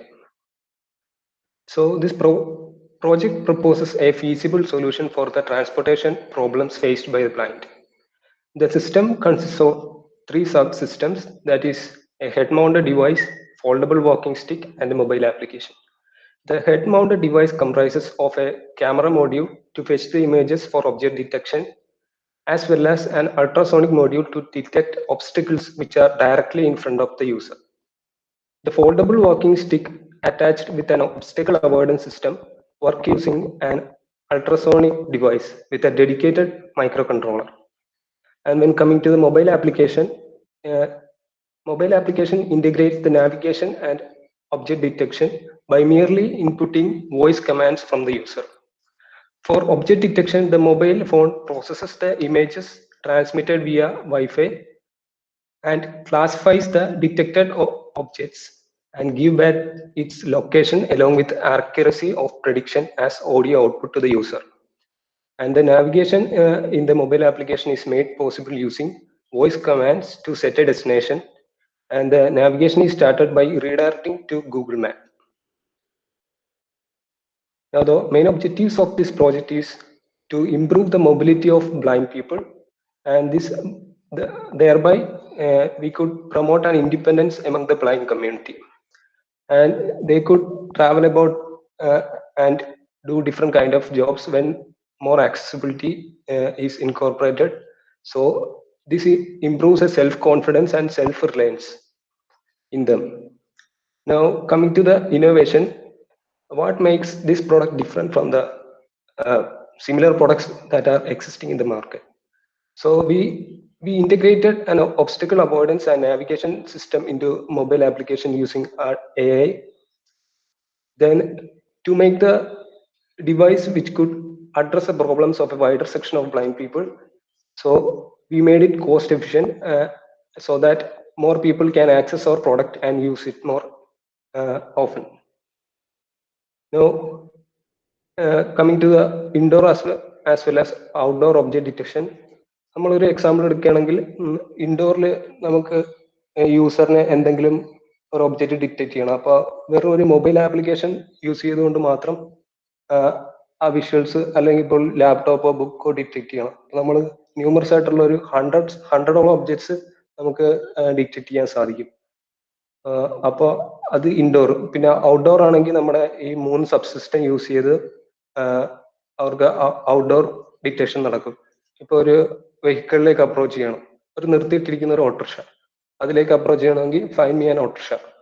അപ്പോൾ ക്യാമറയിലുള്ള visuals use ചെയ്ത് object detect ചെയ്ത് അത് locate ചെയ്യും. എന്നിട്ട് അതിന്റെ voice inputs യൂസറിന് കൊടുക്കും. Okay, അങ്ങനെയാണ് ഔട്ട്ഡോറിലുള്ള ഒബ്ജക്റ്റ് ഡിറ്റക്ഷൻ നടക്കുന്നത്.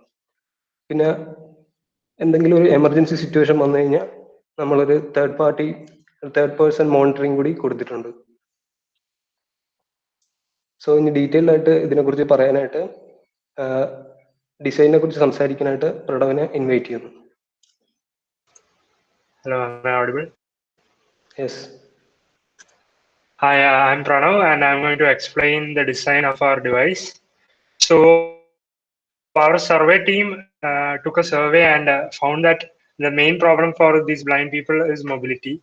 And so, our design is aimed to make something that is very less complex and conspicuous, and we have to make it very cheap. The existing devices for blind is very hard to use and very expensive. So our product is cheap and is very easy to use. And as you can see, this is a 3D model for our head-mounted device, which is basically a glass. And glass is one of the main instruments that blind people use in their daily lives. So here we can see the dimensions of the glass, which is 147 millimeters in height, and 44 plus 20, 64 millimeters in height. And as you can see, this glass is not very protruding and bulgy, so it can be easily fixed around the head. So it's not very conspicuous. Now, seeing the mass also is the components is around 250 grams. So it's not at all heavy, and we can use a band to attach the glasses to the head. Now moving on to the parts of the glass. We have fixed all the components into the glass itself. So as you can see, there is an ultrasonic module for detecting objects at the head level, and we have used two batteries, lithium polymer batteries, to power the ultrasonic module. To power the ultrasonic module and the camera, which is used for detecting object detection, and you have also use Wi-Fi module to transmit the data to the mobile application. Now, also the ultrasonic module gives an output using sound, which increases in frequency as the obstacle approaches near you. No, next slide. Now, next instrument that we used is an assistive stick. So, as you can see, this looks like a very normal stick used by the blind people, except for the ultrasonic module that is fixed at the end. Now the dimensions are very normal, and the mass is also very light, and it is retractable, so it is easy to carry around, and we have housed all the components, main components, into the handle. So next slide. So this is the perspective view of the stick, and as you can see, we have housed all the main components on the handle. We have used a step-down converter to reduce the power, step down the power voltage, and a charging module for charging the stick. And the vibration module is used for giving a vibration output from the ultrasonic module, which we use to detect objects at a much lower level. And we have used a battery to power the stick as a whole. Now I invite Febin to explain the technical details. Hello. Yes, you are audible. Next. So I'm going to explain the various components that we have integrated into our product. So the first one is the microcontroller, that is AT13A. So this is an 8-bit microcontroller, and we are using this for the logical operations that we are performing inside the stick. So this stick processes all the data obtained from the ultrasonic sensors and sends it to the vibration motors. And next we have a 3.7 volt 1100 mAh lithium polymer battery. So this is used for powering up the spectacle device. So next slide. So this is the lithium ion battery, which is used to power the stick circuits inside the stick, and we have micro USB charging module. So since we are using rechargeable batteries for both the spectacles as well as the walking stick, so we are using this module for recharging the battery. And next. So this is an 8-pin IC base. So the microcontroller that we are using is an 8-pin AT10 IC. So we are using this for integrating it into the circuit. And the next one is a transistor that we are using to power, using as a switch for our motor. It's a vibration motor that we have integrated in our stick. Next. So this is the ultrasonic distance sensor module. So we have used this module on our stick as well as on our spectacles for obstacle avoidance, for detecting the distance between the obstacles and sending the feedback to the user in the form of vibration or vibration in the stick, as well as a very low sound in the form in the goggles that we are using, the spectacles. And this is the vibration motor for vibration inside the stick. And next slide. So this is a step down buck converter. So this is used for providing a constant voltage source to the stick, the components inside the stick. And the next thing we are having is a Wi-Fi module integrated with a camera. So the spectacles had a camera attached to it. So we are using this Wi-Fi module as well as camera for transmitting the visuals to the mobile phone for processing. Next one. So this is a gyroscope. So as said earlier, the stick also accounts for holds a gyroscope. So in order to identify the various orientation of the stick, so we have to adjust the threshold of the object detection according to the angle of the stick at which the user is holding the stick. So for that, we are using a gyroscope sensors as well. And we have the cost of every other thing such as the consumables, which includes the wires, connectors, etc. So it comes around 100. And for fabricating the stick as well as the spectacles, we need an additional cost of 1,500.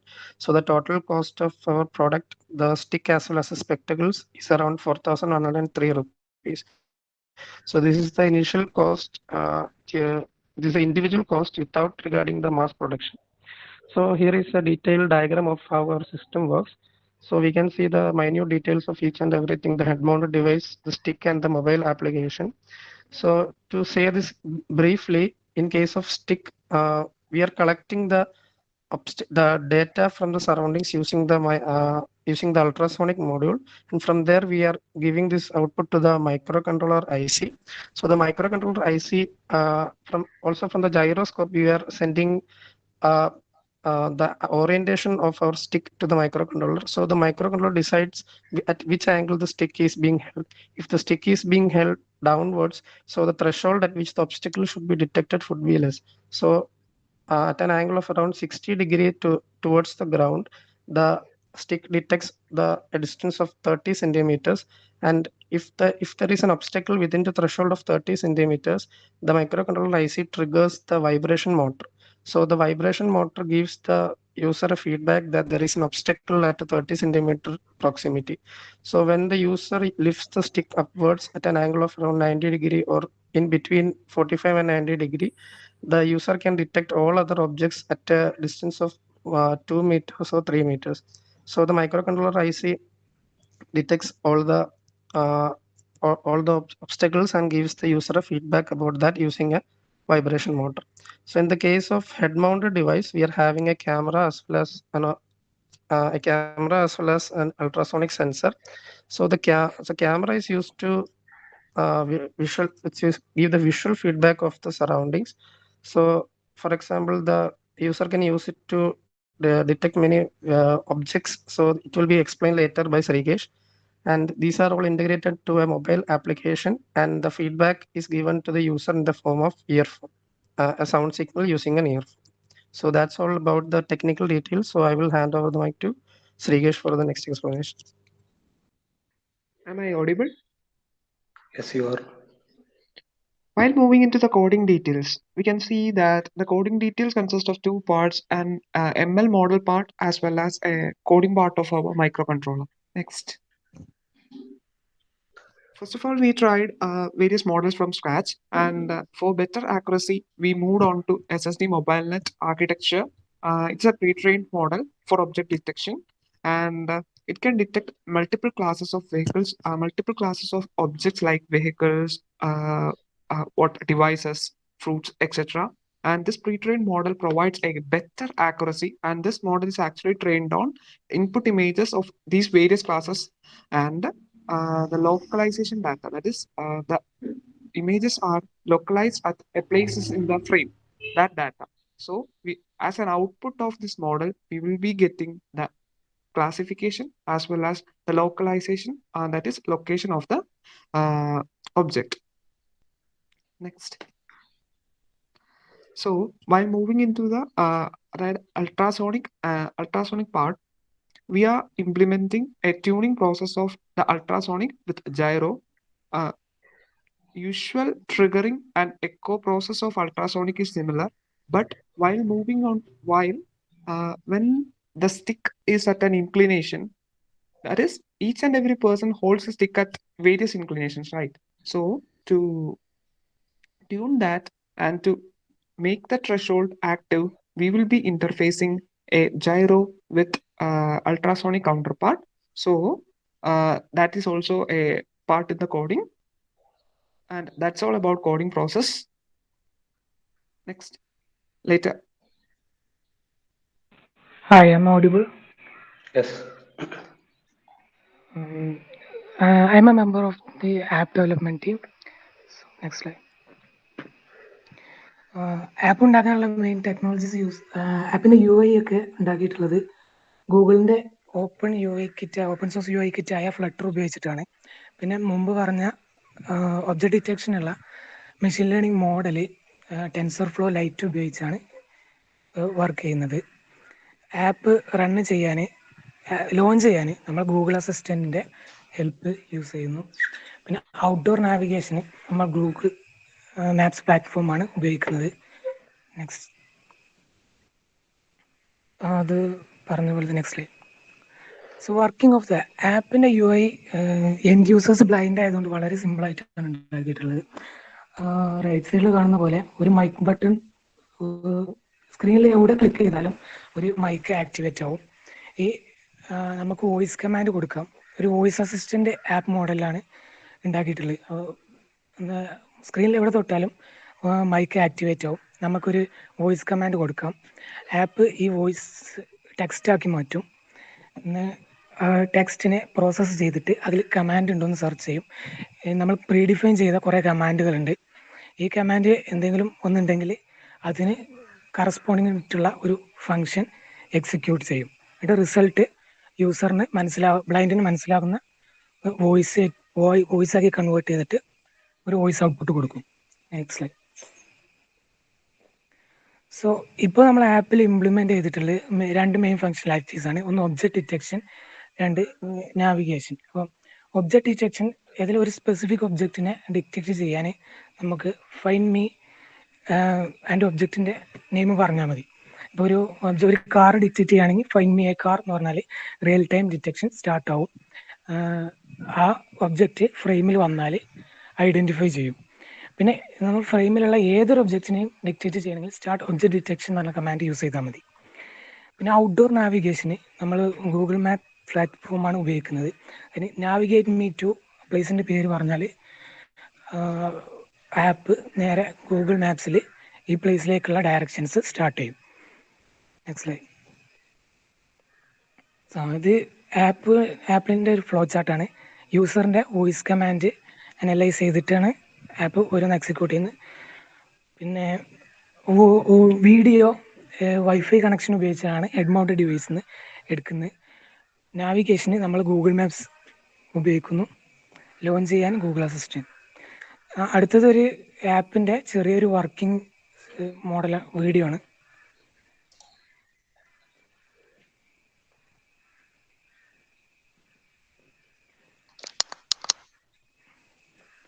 ഇത് ഒരു book identify ചെയ്യാനുള്ള command കൊടുത്തപ്പോൾ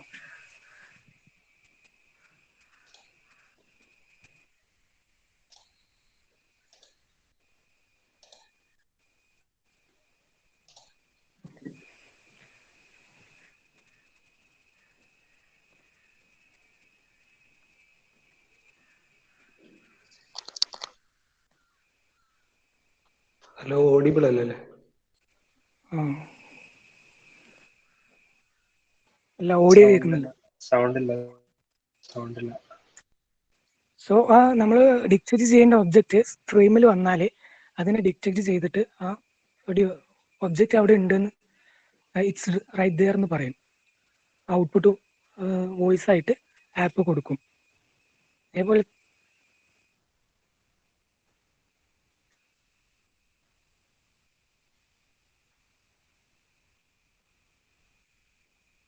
അതേപോലെ തന്നെ navigate to college of engineering Trivandrum എന്നാണ് ഇപ്പോൾ കൊടുത്തത്. നേരെ ഗൂഗിൾ മാപ്സിൽ കോളേജ് ഓഫ് എഞ്ചിനീയറിംഗ് ട്രിവാൻഡ്രത്തേക്കുള്ള ഡയറക്ഷൻസ് ഓപ്പൺ ആയിട്ട് വരും. That's all.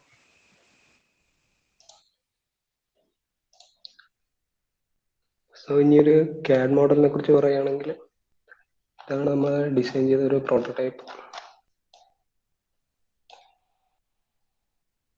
ഇതാണ് ഹെഡ് മൗണ്ടഡ് ഡിവൈസ്. ഇതാണ് ഫോൾഡബിൾ ആയിട്ടുള്ള സ്റ്റിക്ക്. ഇതിൻ്റെ അകത്ത് ഹൗസ് ചെയ്യും, കമ്പോണൻസ് ഹൗസ് ചെയ്തിട്ടുണ്ട്. ഇതിൻ്റെ അകത്ത് കമ്പോണൻസ് ഹൗസ് ചെയ്തിട്ടുണ്ട്. Okay, that's all. Thank you.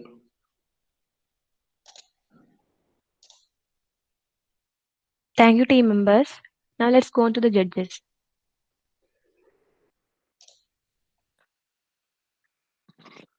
Is your product ready? No, sir. Our product is not as currently under development. It is not completely ready. The CAD model as well as software part is somewhat ready. So how long will you take it to implement the product? Sir, we So were planning due to show the prototype today, but unfortunately, due to transportation problems, the components were delayed. So we couldn't complete it by the time. It will take a week or so. Okay, what about the weight of that head-mounted device? Sir, I have Yes, sir. mentioned in the PPT, it's around 250 grams. 250 grams. Is it That's similar to the weight of a mobile. spectacle? Yes, sir, it is heavy compared to a normal spectacles, but when we take objects like devices like virtual reality visors, it is much more heavier than these products. So in fact, we are holding a mobile phone, smartphone using the visors, but in that case, it is not at all a discomfort for the user because they are using a band to tie it to the head of the user. So in this case, it is much lighter than this product, and also we are using a band to tie to the head of the user instead rather than a conventional spectacles. So both the stick and the head-mounted device is connected to that app, right? No, sir. Only the head mounted device. The stick is an independent unit. Stick is independent unit. So stick will give the signals in the form of vibration, right? Yes, sir. Yes, sir. So if an obstacle is there, it will give vibration to the User. holder. Okay. Yes, sir. Okay. So it depends upon the distance. The amount of the vibration depends upon the distance. For that, we are using the gyro sensors for measuring the angle and giving the threshold accordingly. Okay. That was a nice idea. From where did you get this idea? Sir, from brainstorm. Sir, from scrap, we developed it's a 4 to 5 months development stage. That means it is not available in any part of the world. I think so, sir. This is an integrated system consisting of 3 subcomponents. So I think individual components are available in the market, but not a system as integrated as this. So individual So components there are might also be, expensive. yes, sir. Okay. The walking stick might be available, but as a whole integrated with all these systems, it might not be available at a low price. Okay. It was a good idea, but you have to implement it. After presentation, are you follow up the rest of the work? Yes, sir. Will you Yes, sir. follow? Surely. Actually, we tried to implement that, sir, but due to lockdown issues, the transportation issues. So we actually ordered the components from a Bangalore-based firm, but there was a lockdown in Bangalore, so the products only came yesterday. So the 20th was actually the date of delivery, but due to lockdown in Bangalore, the components only came yesterday, so we couldn't finish the physical product in time. It's almost a month delay. Yeah. So carry on with your work. I want to see the actual prototype. Okay, sir. Okay, thank you. That's all from my side. Okay, sir. Hello. Yes, sir. Good project idea. Then is it possible to differentiate quantities like book? You told that it can be identified, and if there are several books on the same page, different sizes, different based on requirement, how it can be identified. So in an image, if a book that has maximum, that is in a frame, if a book covers maximum area, that book will be detected, mostly compared to other. Okay. Then how that distance details and all will be set, will be transferred, whether it is at which location it is available. So Like that detail. it's vested with the app. Once we are straight ahead of the book, the app will say to the ear, that is earbud, that it's straight, and until it reaches the user. That's it. Okay. Try to implement the project. So the app is already implemented. The only thing is with the arrival of the hardware. Oh. Okay, that's from my side. Yeah, once again, very good and socially relevant project. So I have only a couple of questions. First one is, do you have a power requirement? How much is the power requirement?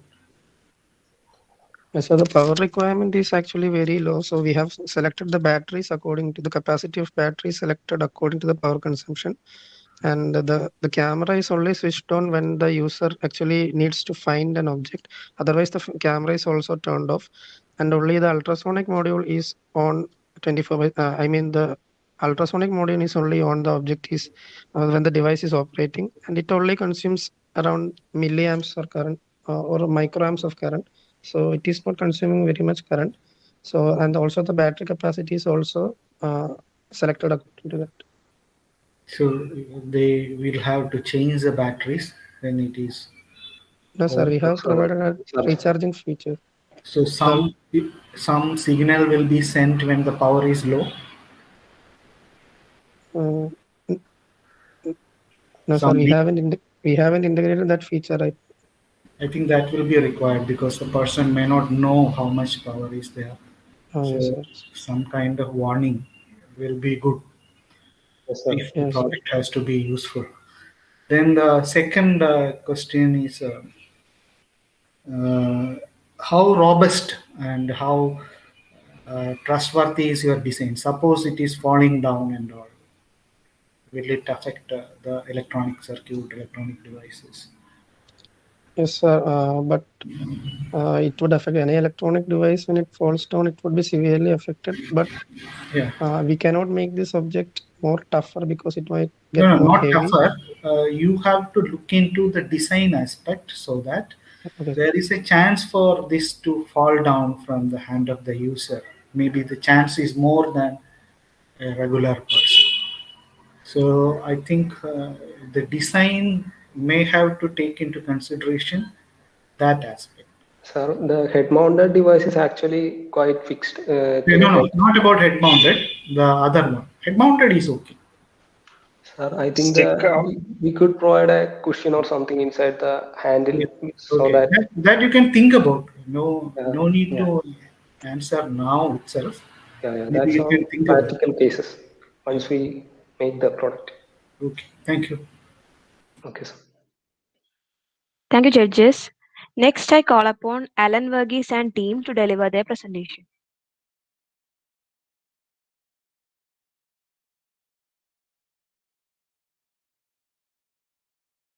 Alan, you are muted.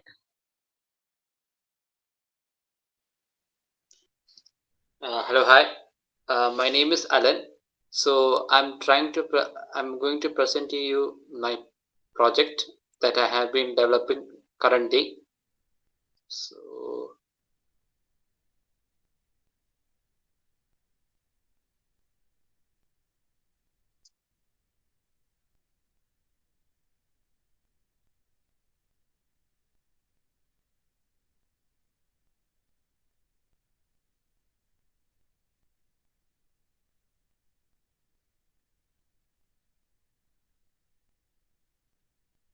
So I will introduce myself. My name is Alan Verghese Nainen. So I'm doing my master's in mechatronics at VGTU Lithuania. So the product that I'm trying to develop is a chessboard for the visually blind players. So as the name says, B Chaturanga. So Chaturanga is an ancient. Excuse me, can you make it full screen and landscape mode? Make it landscape mode first. Yeah, okay. Is this? One second. Okay. Now it's okay. Okay. You can continue. Okay, fine. So, as I told you, the name of the chessboard is B Chaturanga. So, Chaturanga is the ancient Indian chess which was existent at that time, and B naturally stands for braille, that's for the visually impaired people. So this board is essentially for the visually impaired people. Now, the motivation that I got to develop this board was, I was a student back studying in Mar Basilius Engineering College, Trivandrum, 2 years back. So we had a chess competition at our college. It was conducted by the LNCP. So and I was fortunate to play against a blind player, I mean a visually impaired player.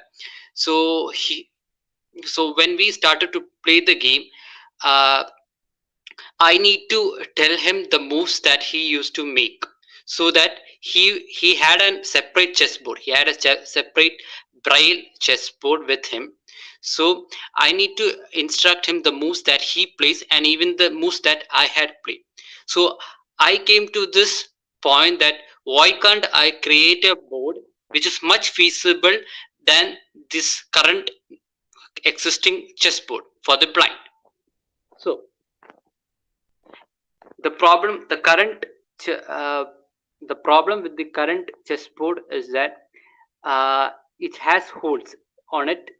So when you make a move, for example, if you move a piece from A1 to A2, then the player need to call the move, and this board, it takes time to teach. Like if I need to teach visually impaired people new openings, then it will take time, because he need to first hear it and he need to first feel it, and then he need to move accordingly. So the solution to the above problem is that the board that I am trying to develop makes sound according to the moves made by the player, by the visually impaired player. So when we play using this chessboard, the opponent will come to know the moves that is made by the player, and also we could teach the visually impaired people about the basic chess moves. Like for example, there are a lot of end games, opening and middle games also. Now, how does this work? So right now you can see a screenshot of the model of the product that I am developing, and the chess piece also. This is just a pawn. This would be the similar structure, I mean, to all other chess pieces, like for the bishop, king, rook, queen, and for the horse. So this board actually works on Emg 2560. It's a microprocessor. It has 32 KB flash memory with it, and it also works at 16 megahertz oscillation. So how does this board works? So basically you could see a chess piece over here, a pawn chess piece over here. It has actually two projection downwards. So these two projections are actually made header plane. Okay, so when I place this chess piece on a square, for example A2, okay, I will first place it vertically. You could see 4 holes on A2. So first I will place this piece vertically on this chess piece, on this chess square, sorry, and the board will tell the piece moved is pawn A2, and then after I hear that sound, the chess player need to rotate his chess piece for 90 degree and then place it horizontally on A2, so that it will be placed on the chessboard. So this board is actually made of wood. The outer layer is made of wood. So here is the 3D model of the product that I'm trying to develop. Here you could see a lot of holes on it. And coming to this, and now how do the players distinguish between a black and a white square? So here, since the players actually feel the squares, so the the square on A1 is black because there is a hole at the center, while the square on B1 has no hole on the center. So when the person feel the chessboard, there are 5 holes on A1 and 4 holes on B1. So he can distinguish between a black and a white square. So a black square has 5 holes, while a white square has 4 holes. Now, so here is the PCB design that we had developed. So what are the benefits on using this chessboard? So this chessboard, as I said earlier, it creates less confusion among players, because when you play a chess piece, okay, the board automatically speaks the moves. So the opponent also will come to know what move he's made, and the player himself will also know how to play. Now, secondly, we could teach the player with ease. We could teach them with several openings. There are several chess openings in chess, like Scotch Gambit, King's Opening, Queen's Opening, etc. Now, the next part is that this board is used in competition and even ordinary play. For example, for amateur players, if we want to play it for an entertainment, even we could use this board. The fourth important point is the cost would be nearly equal to the normal braille chessboard. And then the fifth one is that it is the aesthetic sense, because right now I have showed you the model. Okay, this board is made of wood, and this board would look exactly like a chess board, a normal chess board that you buy from a market for the blind or even for the ordinary people. So what's next right now? So right now we need to do the PCB manufacturing, and then I would contact the International Braille Chess Association regarding the future development. We had contacted other associations and even players regarding, even grandmasters regarding this, and they had shown interest in this board. And thirdly, as we say that it's not only the PCB that we need, it's the board manufacture that we need. And yes, thank you.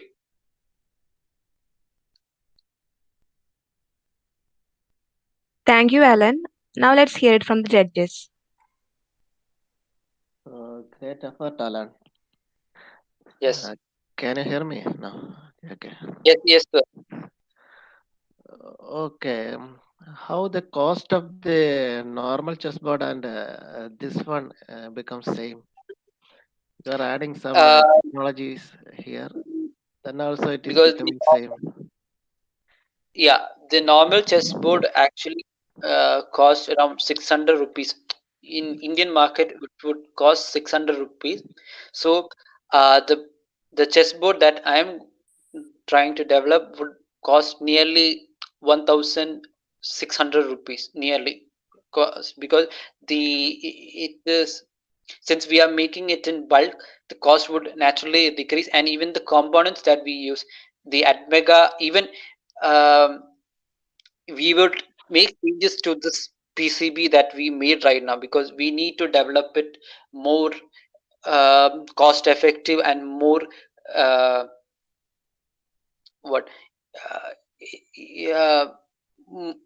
slightly easier also.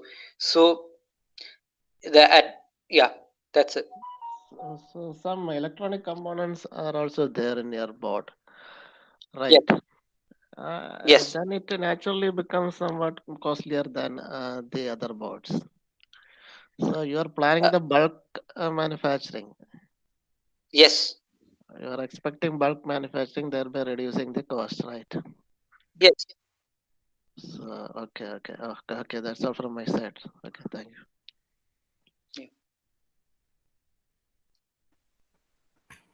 Okay, Alan. Good project idea. And have you prepared the programming side part? Yes, the programming side is done right now, but since due to the because I can't share the code right now, that's why I didn't present it on my slides. It's secret. It's declassified. I mean, so I can't share it right now. Okay. The code is ready.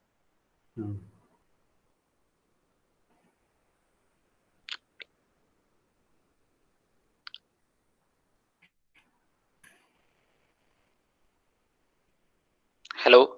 Hello. Yes. Then the cost aspect also you are telling it just only 1,000. It costs around 1,000 rupees only. 1,600. 1,600. Have you Yeah. identified the individual cost of individual parts? Yes, yes, sir. Yes, sir. Because right now, as I said on my last slide, what's next is BCB manufacturing and even the board manufacturing. So at this stage, I had come to know this cost of it because, see, because when we develop a product, we should also check about its cost also. So I had asked a lot of people from a lot of market in India, not only in Kerala, but from other parts of India, and I asked them. And not only that, the chip that right now I'm using is at Mega 2560.